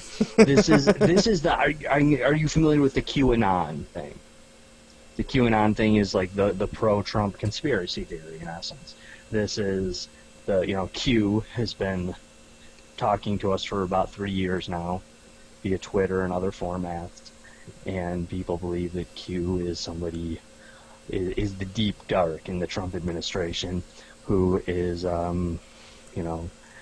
Trump's tweets are coded, and Trump is this guy who's he's eventually going to expose the Illuminati and the elites, and we're going to have this big revolution, and that's what it truly means by draining the swamp, is, Hillary Clinton and Harvey Weinstein and the Bush family are all going to be rounded up and executed for high treason or for running the elite pedophile rings of the world, and that's how it's going to go down. Now, me as somebody who, I'm a conspiracy theorist, I'm a revolutionary guy. I'm ready to start the boogaloo yesterday. I'm ready to, storm these places. I'm getting blowback from the people who are saying, like, no, Josh, you gotta trust the plan. You gotta trust the plan. Trump's got the plan. Trump is coming in. He's gonna, we've poisoned the adrenochrome. We're getting the baby killers. We're lining them up. We're gonna kill them for high treason, and then the swamp's gonna be drained, and happiness abounds. And we're gonna blow up the Death Star, and it's all good. So stop talking about your boogaloo stuff, Josh, because that's the boogaloo is definitely going to happen. I think, as a guy that sells guns, this is not a conspiracy theory. So it's inevitable. I mean, I've watched the government slow down gun sales and buy out all the ammo. Right.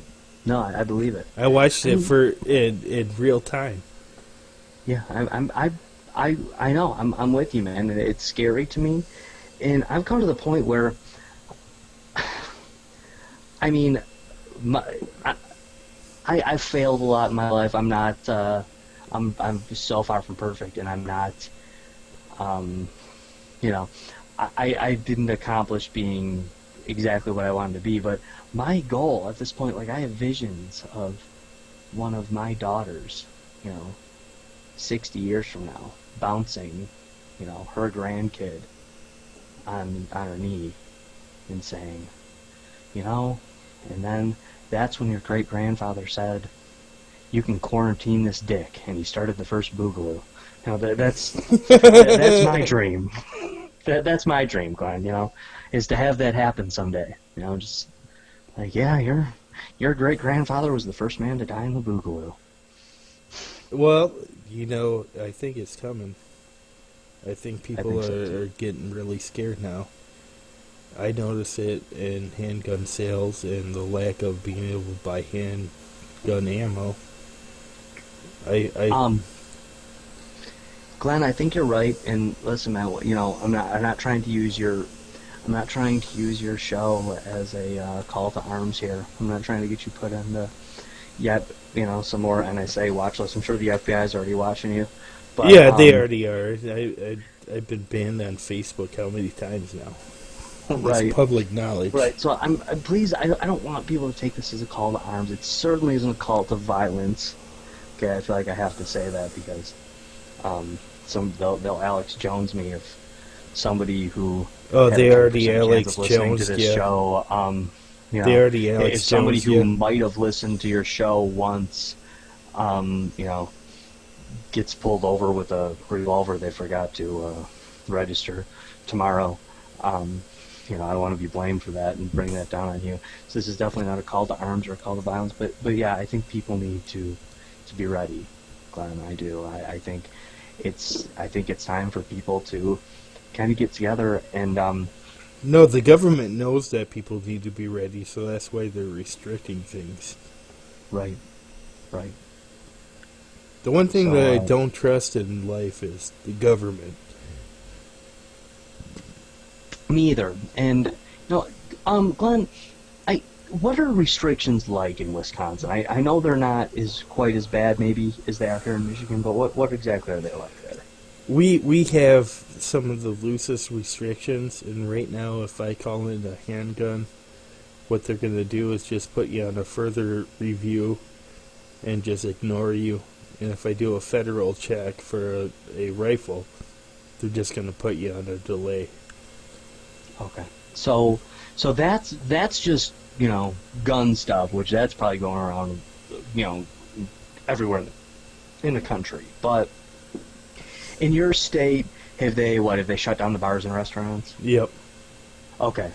So you're on par basically with everything. Are they given like the essential quarantine, unofficial martial law thing, or not yet there? Yep, they have. Okay, so you're basically right with us here in Michigan. Michigan probably did it first because we love statism a little bit more than our friends in Wisconsin. But Wisconsin maybe gives like a little bit, like they give like half a shit about liberty, and Michigan gives zero.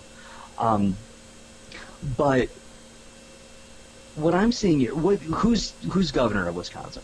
Tony Evers, a Democrat He's Democrat, okay. And he's totally botched this whole thing. Okay.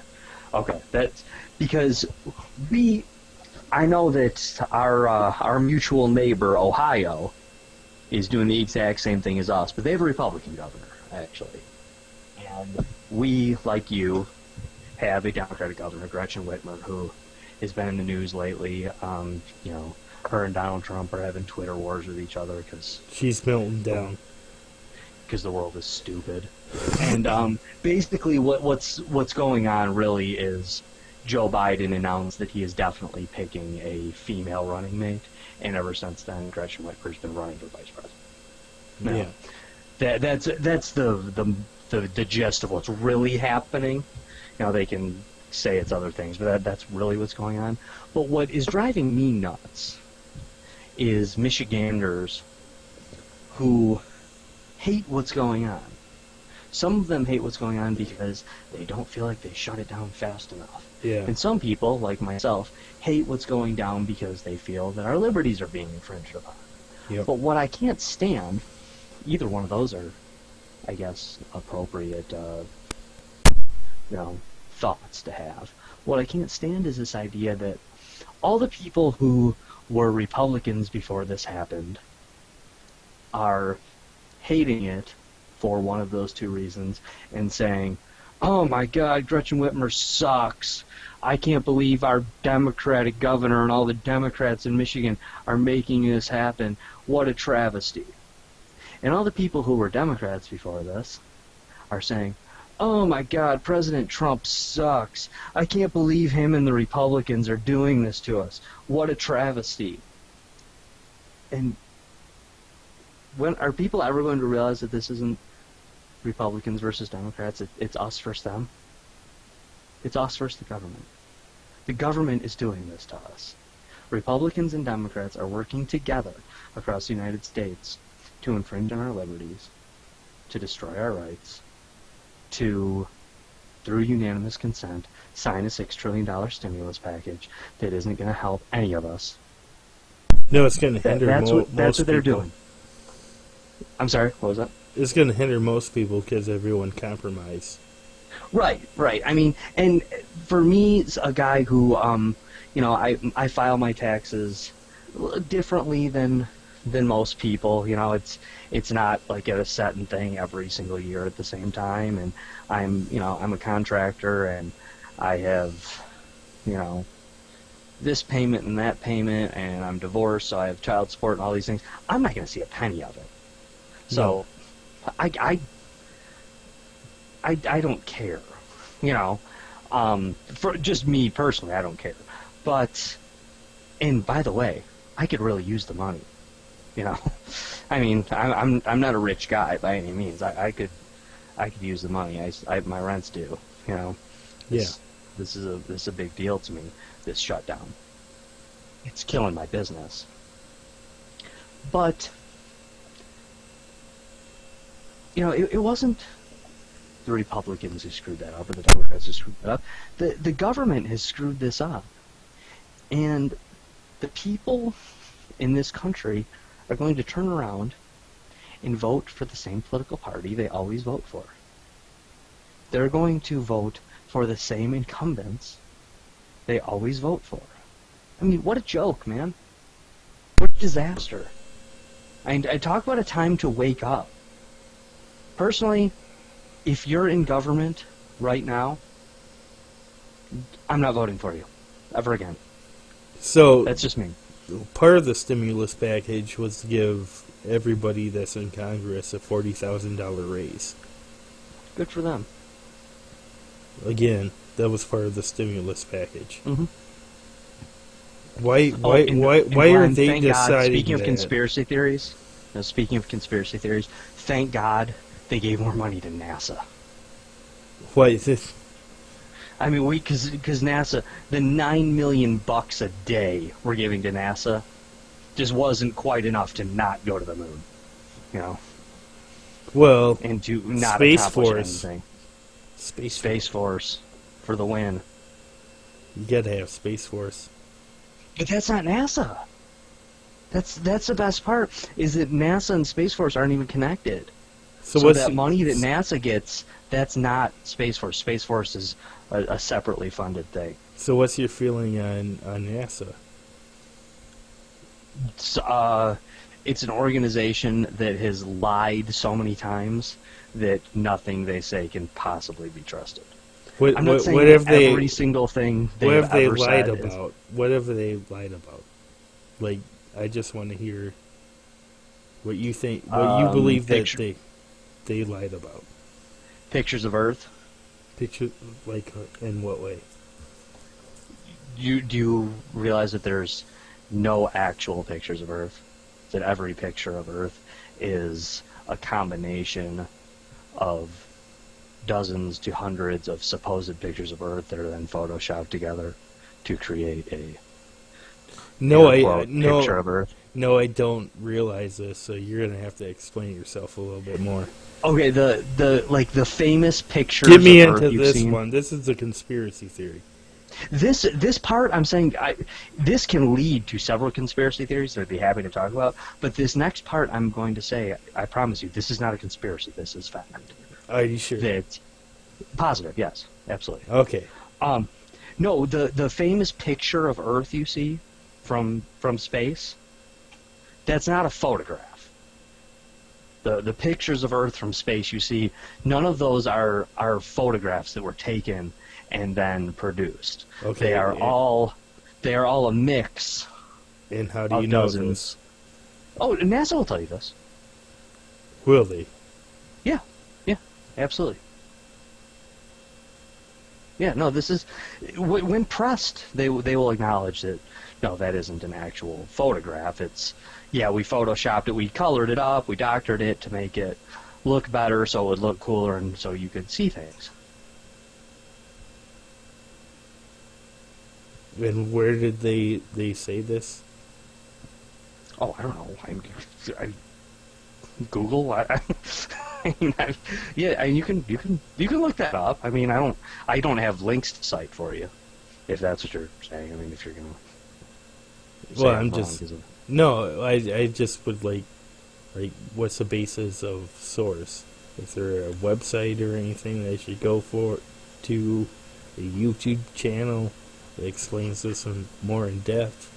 I don't know. Try starting with NASA.com. NASA.com. Yeah, I don't know.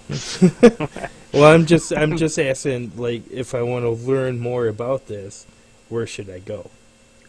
I would start with Googling it, and I think you're gonna find a plethora of sources, a myriad different directions to take yourself in. But if you're asking me to cite a link, Glenn, there is not one thing on earth that if you say what website should I start this on or what, then I'm gonna be able to answer that question. So that discredits me. It discredits me. I don't. I'm not trying to discredit you. I'm just asking. You eventually started in one place. Where should I start? I don't know, man. I don't remember. I'm sorry. This is 10 research subjects ago at least, or more. I'm into this stuff all the time. But if you're, like I said, if that's I just a deal want breaker, to. then the deal's broken. I just don't want to know a starting point. That's all. Don't know. Don't know. Don't know. Google it. Google it. Our Earth picture's real. That's the most libertarian response ever. Google it. Glenn, I mean, do you have better answers to that if I press you on an issue? On the main photo of Earth being fake? Yeah. I So- mean, no, I'm so you're- an ish. Your whole theory is they took a bunch of photos and photoshopped it into one photo, right? Right. Yes. So they had to take a bunch of photos. Supposedly. How do you know that those aren't photoshopped? You never brought this up to my attention. I don't know. All I know is they There you present it as truth, and it isn't truth. They present it How do as you this know is a that, picture of though? Earth, and then because they present How it do you as, know that the original photos weren't photoshopped to make the giant photo? I don't know that. Exactly. That's my point. That's my point, is that my only point in all this, Glenn, was that when an organization is caught in lies, they can't be trusted. But you can't catch them in lies if you don't know that the original photos were photoshopped. I don't follow. That's just one lie. So you're saying... I don't know, but do you have the proof? Well, you said that they admitted it themselves. I'm trying to understand this one. Because this one's even a little bit out there for me. Okay.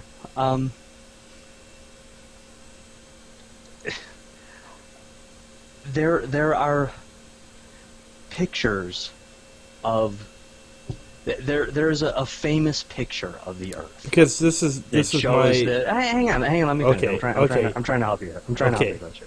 Okay, go ahead. Okay, there is the famous picture of the Earth, the one that will probably pop up if you say space image of the Earth. Yep. You know, famous picture that you and I will both recognize, that most people will recognize. Mm-hmm. This picture was presented as a picture of the Earth, Mm-hmm. but according to NASA, it's supposedly taken by numerous. It's an amalgam of numerous satellite pictures Okay. and a photoshopped assumption of what is in between based on what we know of geography and so on and so forth. Okay. So this picture is not now denied as being 100% accurate and not photoshopped, but it's still constantly presented as the picture of Earth. Yeah. A picture of Earth from space, and it's not a picture of Earth. So what happens It's not. what happens if you like combine tens of thousands of pictures of the Earth into one masterpiece? Is that not legit? It's legit if you say, hey, look at my masterpiece of tens of thousands of pictures pinned together to look like Earth. But most people nowadays would be like, this is the Earth. It's like Google Maps.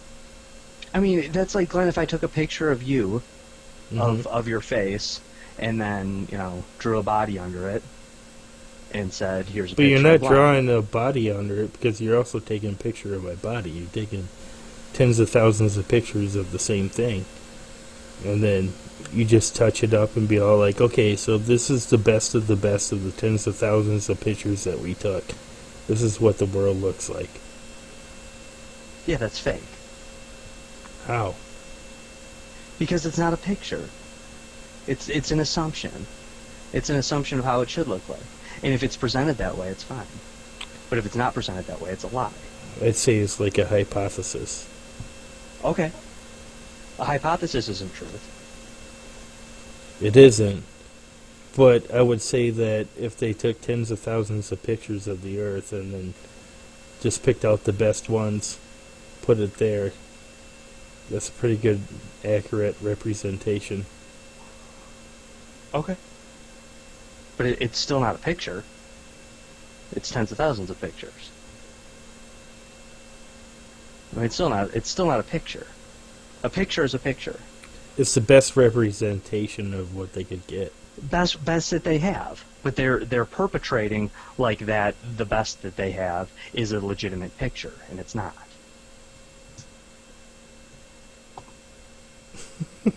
It's a good assumption.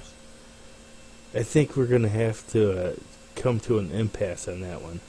I was ready to come to an impasse for a while on this one. I mean, I'm not pretending to be the ultimate authority on this. This was just the first... This is why conspiracy theories amaze me. Is because... Just that. I mean... We both have our things, and they're both reasonable. Like, I'm not saying everything that you said isn't reasonable, because there was... Most of what you said was reasonable. Knowing not... For my own beliefs, don't trust the government, stuff like that, you know?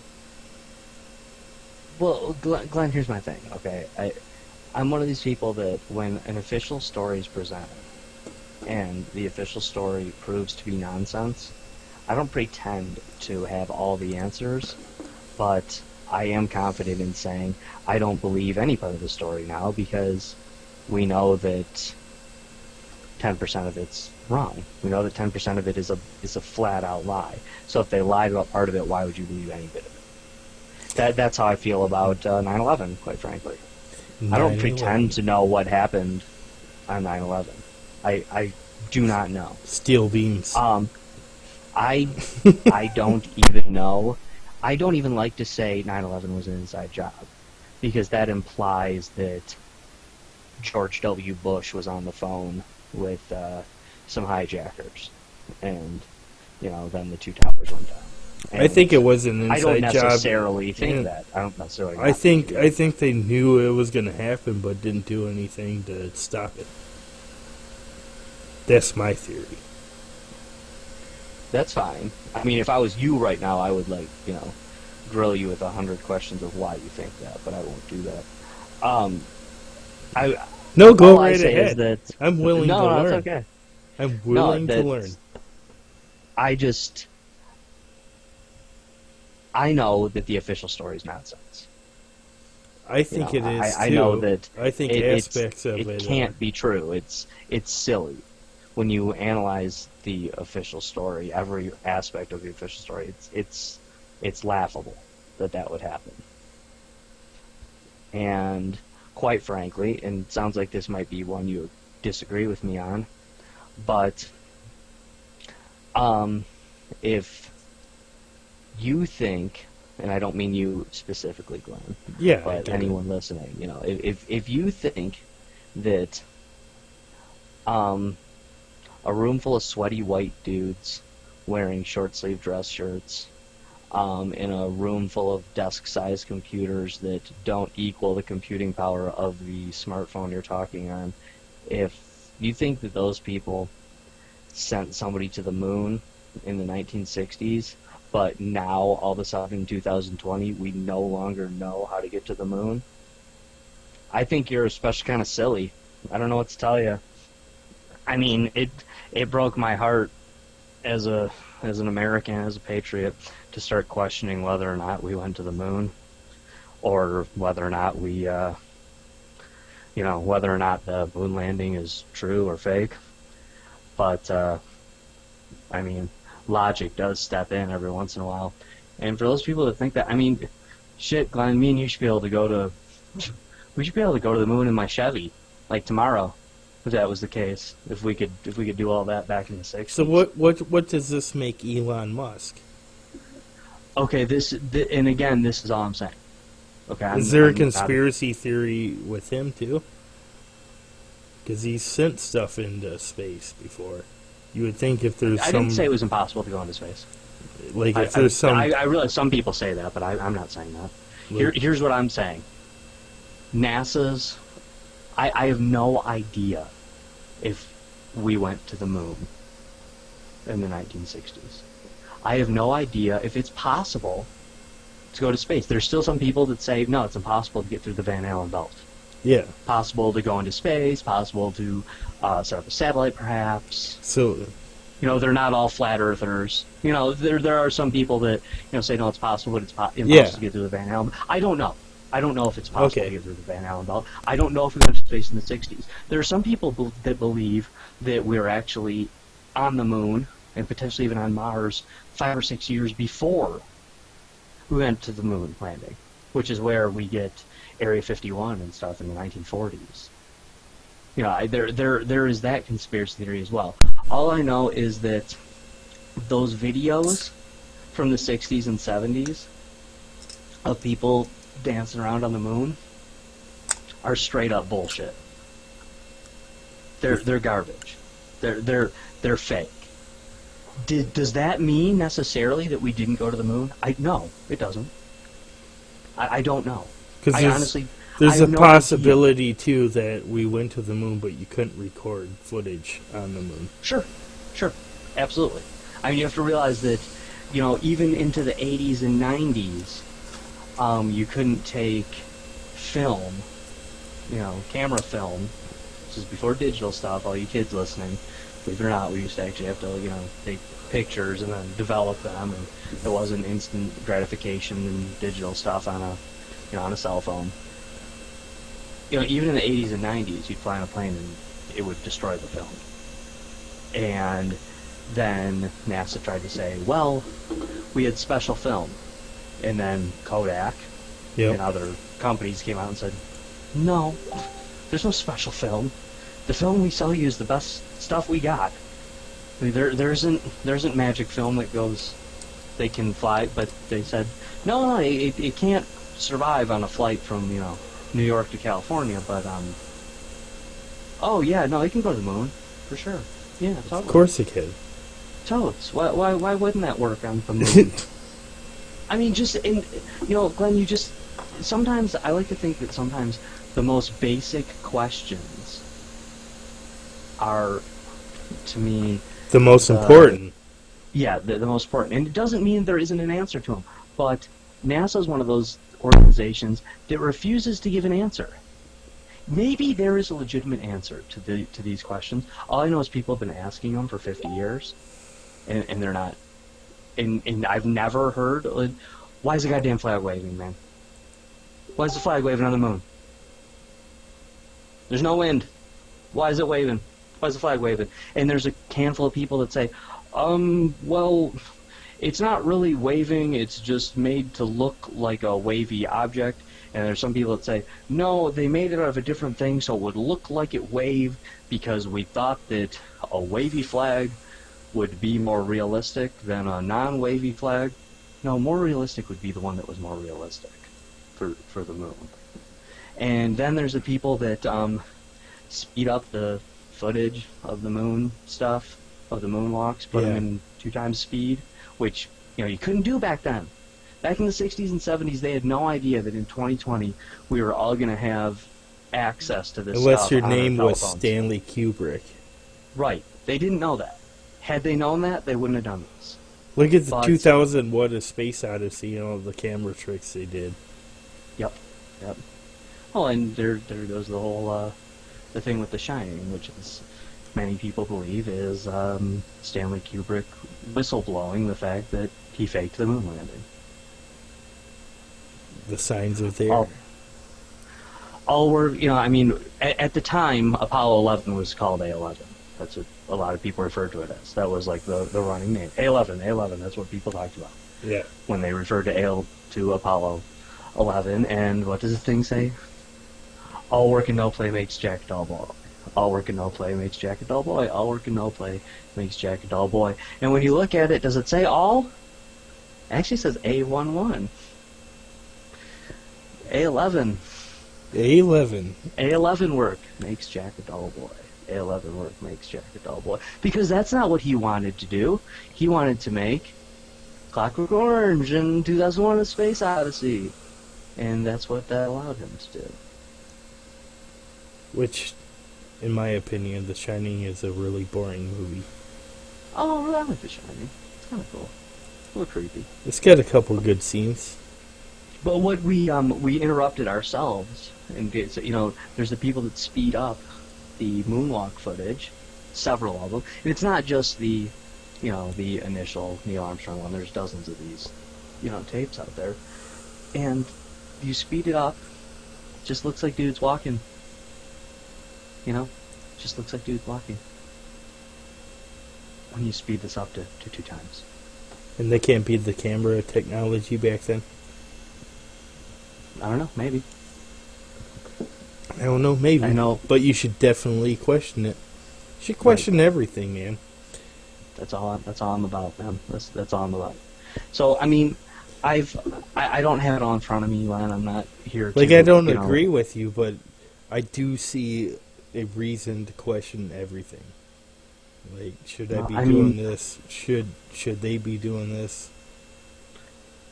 I think that's the majority of people's lives is questioning things, and nowadays you question things that are major, dealing with the government and stuff. Now you're given a bad label, even though the people giving you a bad label question their existence every day.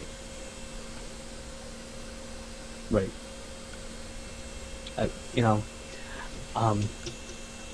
Like I said, Glenn, a lot of people instantly like to take, okay, they like to Google fake moon landing, and then 30 minutes later, they're, the Earth is flat. Yeah. And, and I'm not for that necessarily. Yeah. I'm not supporting that. And actually, conspiracy theory within a conspiracy theory, double warning here, I do believe that the powers that be do function within psyops from time to time. You do? I think they have that. For one, I think flat Earth is a psyop. A lot of people on the Truth Portal and other places believe in flat Earth. They believe. Now you got to explain the psyop thing. I believe that, and this can be tested, by the way, on Google, and more so it can be tested on YouTube. Search for geocentric Earth. Search for fake moon landing. Search for hollow Earth. Search for Admiral Byrd and the Antarctica expeditions. Search for these things, you will find a video about them. The next video they show you might be about that too. But pretty damn quick after that, you're gonna be they're gonna try to put you into a flat Earth wormhole. Okay. That is the direction that it's going to take you every time. And I believe that is a psyop. I believe that is placed there to keep people from looking at potentially legitimate theories. Ideas that will make people legitimately think outside the box of what's being taught by regular science. A psyop. So, can you explain to viewers what a psyop is? A psyop is effective misdirection. It is like a magician. Powers that be. It is inserting something that is untrue within the conspiracy theory to divert their attention away. Because I actually feel to this me way. is like the media controlling people's minds. I mean, that's psychological operation, right? That's what it's short for. Yes. Yeah, I mean, well, that could be a psyop as well, I guess. Something else, this bums out a lot of conspiracy theorists out there, but something else that I think is a psyop is aliens. I'm not saying that there is definitely no aliens. I don't know. It's a big universe. I don't really know if there's aliens. But the idea of the gray aliens and the alien abduction and the aliens at Area 51 and there's who's the famous conspiracy theorist? John Lear said, he claimed that he was in the middle of a civil war in the lower levels of Area 51, or some brave soldier jumped in front of a alien death ray to save his life, and there's the aliens crashed in Roswell in 1947, and is it E.B. was that the name of the alien? Who roughly, so they claim the movie E.T. is based off of E.B., the alien that was captured back then, and we learned his language and spoke to him, and he taught us how to do all these different things. I believe that to be a psyop. I believe that was legitimately pushed on to the desks of low-level Navy officers, Air Force officers, to push this idea that, oh my God, there's aliens. So then to send us crazy conspiracy theorists off looking in a different direction, when really what that was is it's secret projects. It's government projects. UFOs are real. UFOs are definitely real. Of course they are. I mean, you think there's no flying objects that are unidentified? So you remember this? Remember when the Concorde was first invented? Mm-hmm. Yeah. That was a product of government testing. Yes. Which definitely fit the bill for a lot of those 70s government testing / UFO sightings. They were just testing out the Concorde. Right. And in around 1990, the U.S. government finally admitted that they had the stealth bomber. Yeah. Stealth technology, the stealth bomber. That was, they admitted to that in 1990-ish. And then, shortly afterwards, they then admitted that, yes, we've had this for 10 years. Which, if we found out about it in 1990 and the government says they had it since 1980, my rough guess would be 1970. My rough guess is as to when they actually had it. We drastically improved on the technology too. Sure. Oh yeah, I'm sure. But that's my point. When it comes to government technology, they admitted to the concept, just right. Not where they're at. In 1990, they said they had been flying the stealth for 10 years, which means that the stealth, which we still kind of consider like new fancy, that was flying the year I was born. Mm-hmm. And that's what they've admitted to. So again, if that's when the government's admitting to it, I tend to think it's before that.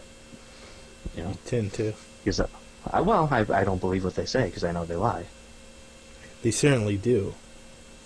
I mean, in 1989, if you were to have asked a Navy admiral or a Army general who had ridden in a stealth in 1989, if you asked them under oath if this existed, they would have said no and risked a charge of perjury. And 11 months later, they're admitting to it. And not only were they admitting to it, they're admitting, we had it in 1980 actually. So yeah, I'll bet 1970. No big deal. But, yeah, I mean. Where did they get that technology from? I think, again, many people think they got it from aliens. I think that I use that as an example of a psyop. I don't think that they got that from extraterrestrials. I don't believe in that type of extraterrestrial. And that doesn't mean that I believe that they are impossible. I don't believe that we've had contact with that. That's just that's my belief. I've seen no evidence to believe that. I want to, as a Star Wars and Star Trek nerd, I want to believe that, but I don't. I've never seen any evidence anything that supports that. To write home about. Right. I mean, I haven't.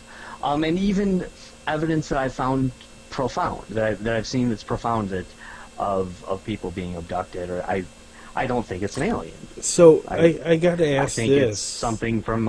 I'm more prone to think it's I don't know, something from a different direction, or mind control, or it's something being put in their head. The idea that so many people see these same type of aliens, I feel like that's something that is in the human psyche that makes us. Well, we've all done that. Portray a nightmare in that way. But I'm no psychologist. That's just, that makes more sense to me than Little Green Men from Alpha Centauri. And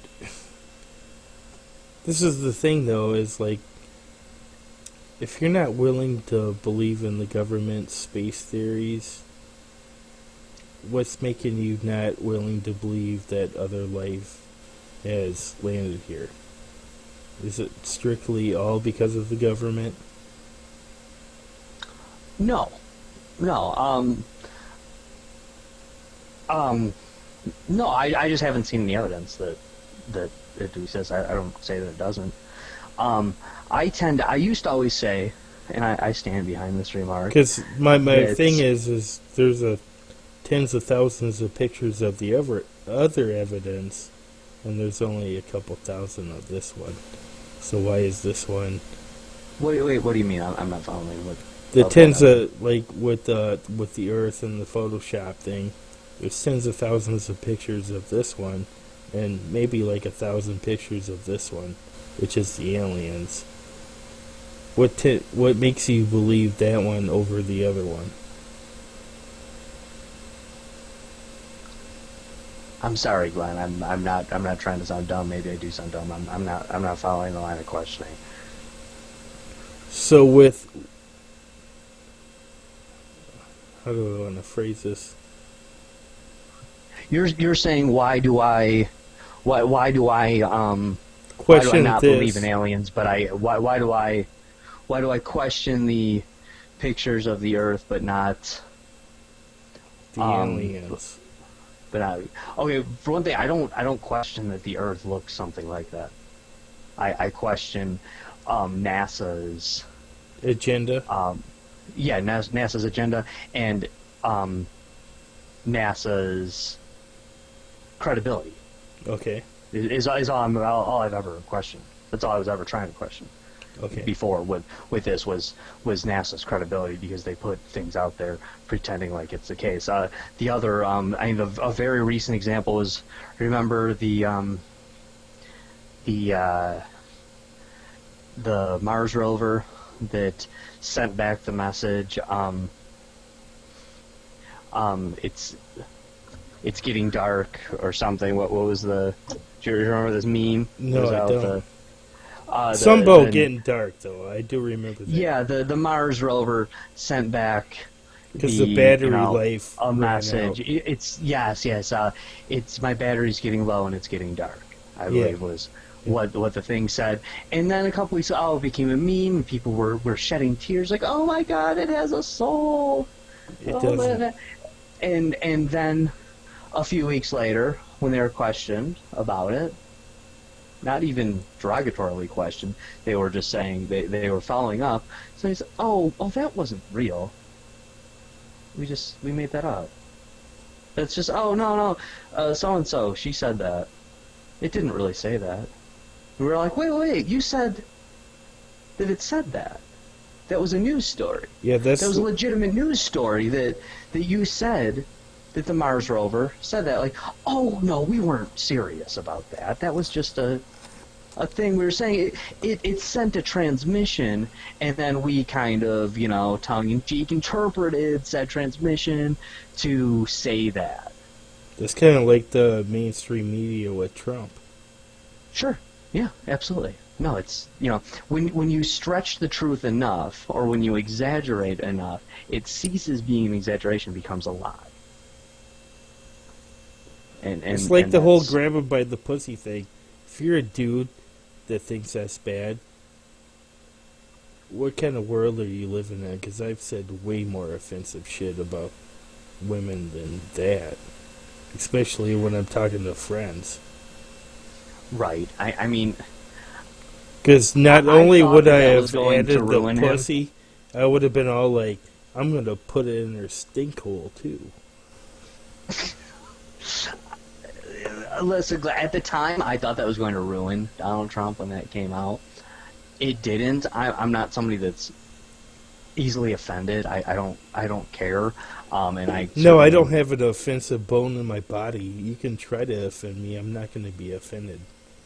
Right, and that's kind of how I am too. And yes, I've heard guys say worse, of course. I mean, I thought the thing, if I was offended by that at all, it wasn't offended. It was, I thought Donald Trump was stupid for saying that to someone he didn't know very well, and knowing that he's a high-profile person and that don't show there's ears everywhere, dude. Like, you can't just go around saying stuff like that to people you met 10 minutes ago. But yeah, whatever, man. I do all the time. But you're not running for president. No one would vote for you for president, Glenn. I mean, maybe me. That's about it. Why do you have to fill this status quo on your personality to be president? It shouldn't be about your beliefs and what you're actually willing to fight for. I don't know that it's necessarily bad to think that a president should be presidential. But why can't he talk like That's me? Just an opinion. Why can't he talk like me and you? Dude, have you seen our president lately? He does. Yeah, exactly. Well, I mean, and some people like it and some people don't. I'd even put it a step further and be like, Josh, your views are fucked up, and I'd use the F word.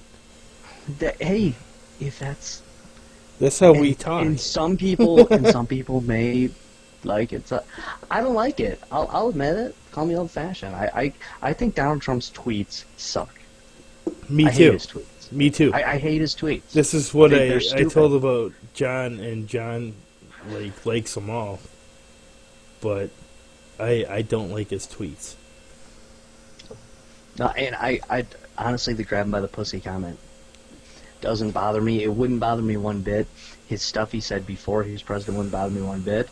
But yeah, if you want the truth from me, do I wish Donald Trump would act more presidential and talk more like a president? And do I wish he would have turned off his Twitter the second he became president? And had he done all those things, would I be a supporter of his right now?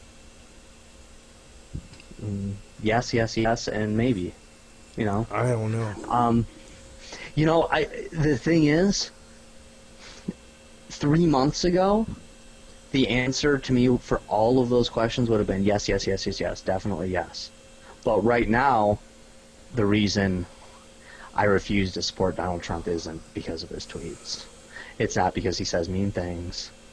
It's because my governor shut my state down. Yeah. Killed the economy, killed capitalism, and the man who swore to defend the Constitution and who's president of the United States didn't do shit about it. That's my problem. That's my problem. And, and P.S. bump stocks. Yeah. You know, I mean, so, do I like his tweets? No. Is that the reason why I'm saying I'm not going to vote for him in November? Also no. If I absolutely love the guy, loved his ideas, loved what he had to say, loved everything he did, I wouldn't care what he tweeted. I wouldn't care that he said, Governor Gretchen Half Whitmer from Michigan. Yep. Dude, you're dumb. I'm sorry. Yes, she's dumb. You're dumb also.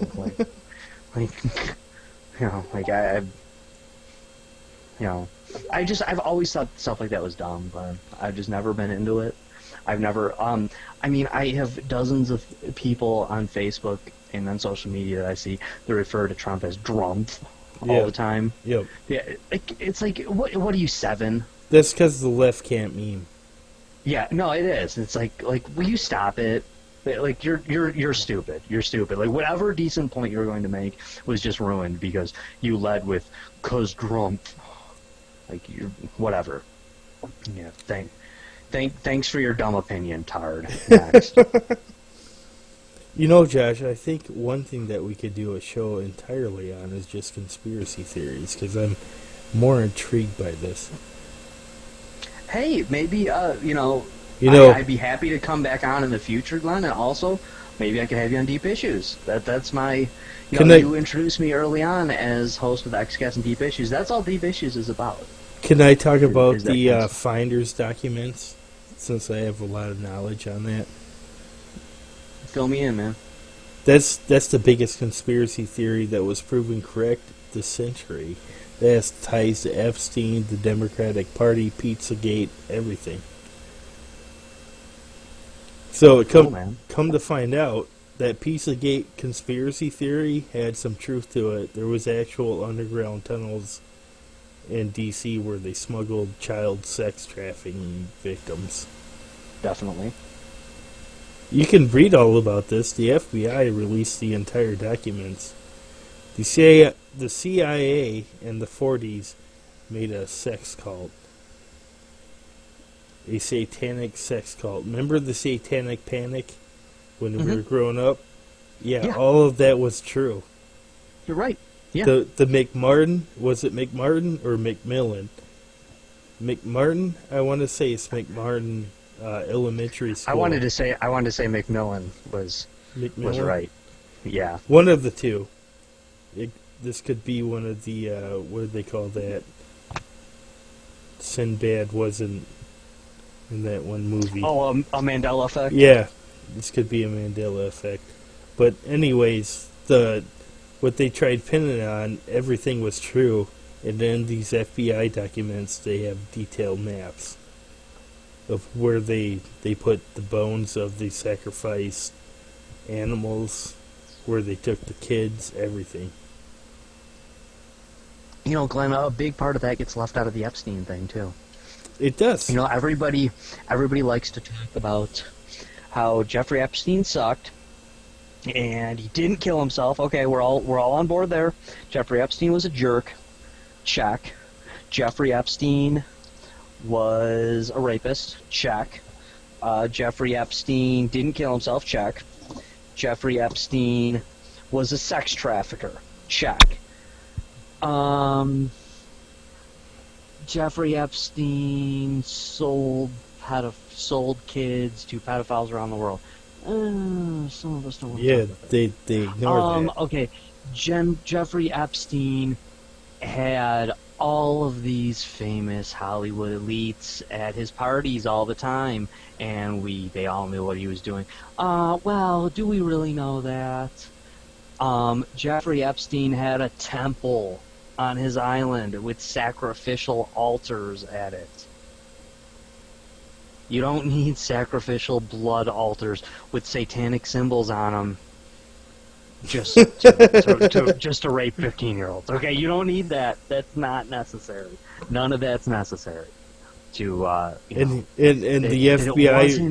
FBI releases a full map of a preschool, elementary school abducting children for satanic rituals. And these trust are me, Glenn, these are where the bones are buried. Here's a detailed I'm not trying map. to downplay the idea of trafficking 15 to 22-year-old. These kids were like 7, 8 years old. Right. I'm not trying to downplay that because that's evil, and that's enough to. You should be killed right there. Yeah, on that's the enough spot. to get murdered before you can finish your life sentence in and of itself. Yeah. I mean, I got 2 daughters myself. Trust me. Executed. Boom. I'll do it for you for free. I'll even supply the bullet. That is evil, but that isn't all it is. I know. That's not all it is. It's little kids. It's boys. It's girls. It's everyone. And even did you see the 60 Minutes thing about Epstein? Yeah, I did. Yeah, it was dumb, and there was a little bit of decent information there, but for the most part, it was soft. Yep. It didn't want to talk about any of the real dirt. It wanted to talk about how Epstein sucked. Well, that's easy. It talked about what He's we gone. already knew. Right.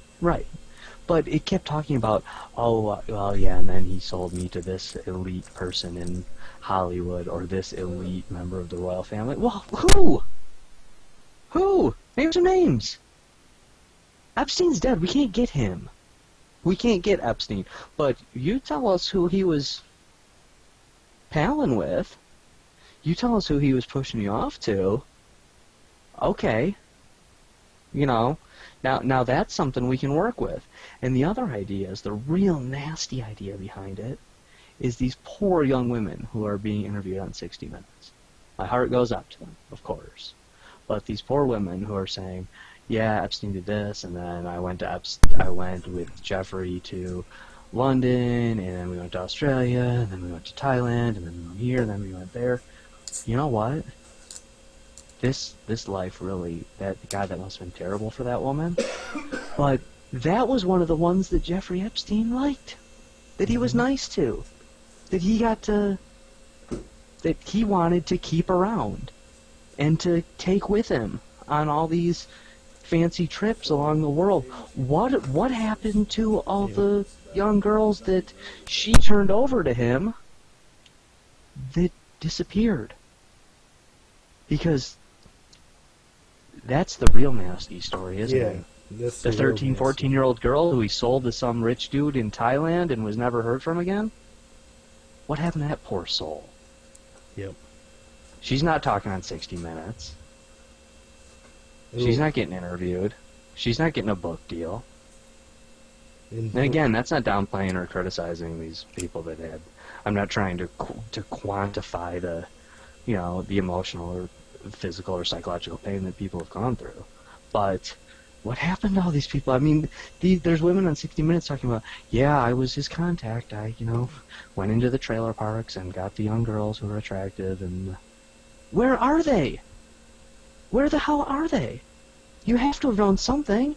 Even if you didn't know their full name, you have to have known Kathy from so-and-so trailer park. And now Weinstein. Maybe we can do some research. Weinstein has coronavirus, too. Yeah. Which, if you don't think that this was set up months ago, you're crazy. Because remember, he faked all those health. Mm-hmm. And so, he's debilitated, which he's not. He's just going to go live in Epstein Island. Right. Now, it's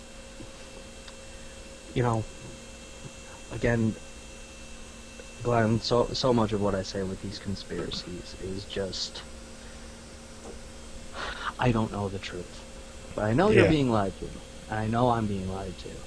So, you want to believe what CNN tells you? You want to believe what MSNBC tells you? You want to hide under your bed because you're scared of coronavirus?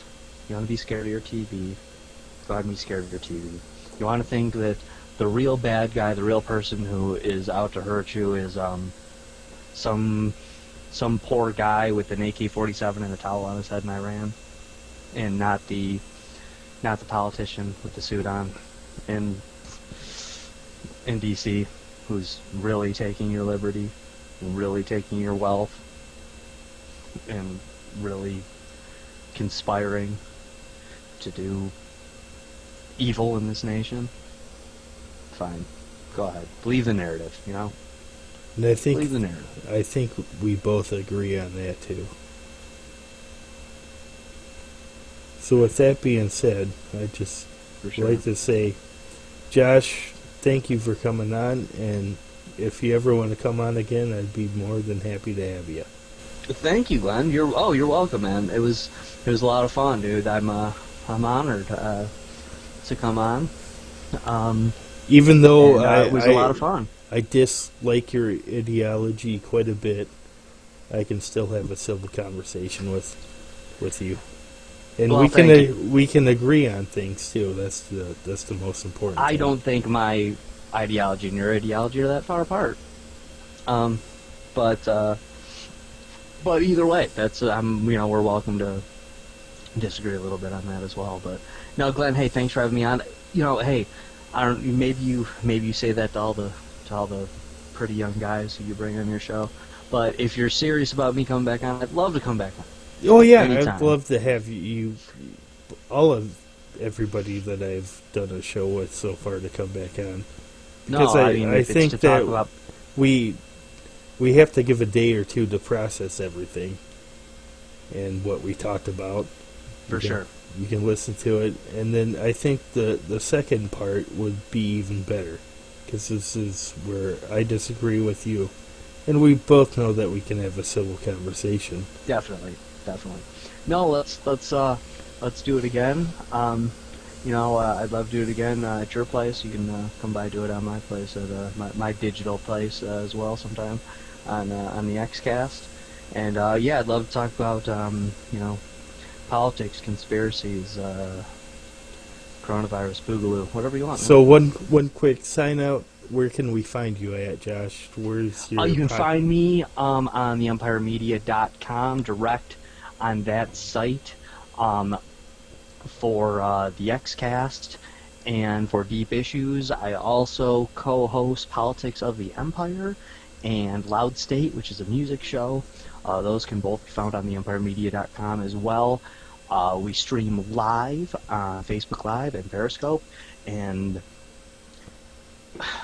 a quadrillion other places as well that I don't know off the top of my head, and YouTube. And if you are somebody that likes to listen live to the shows, and a lot of our viewers do listen live, you can catch me at the 7:30 p.m. Eastern time slot on Tuesdays for Politics of the Empire and Loud State, and you can catch me at the 9 p.m. Eastern time slot on Tuesday nights for Deep Issues and Xcast.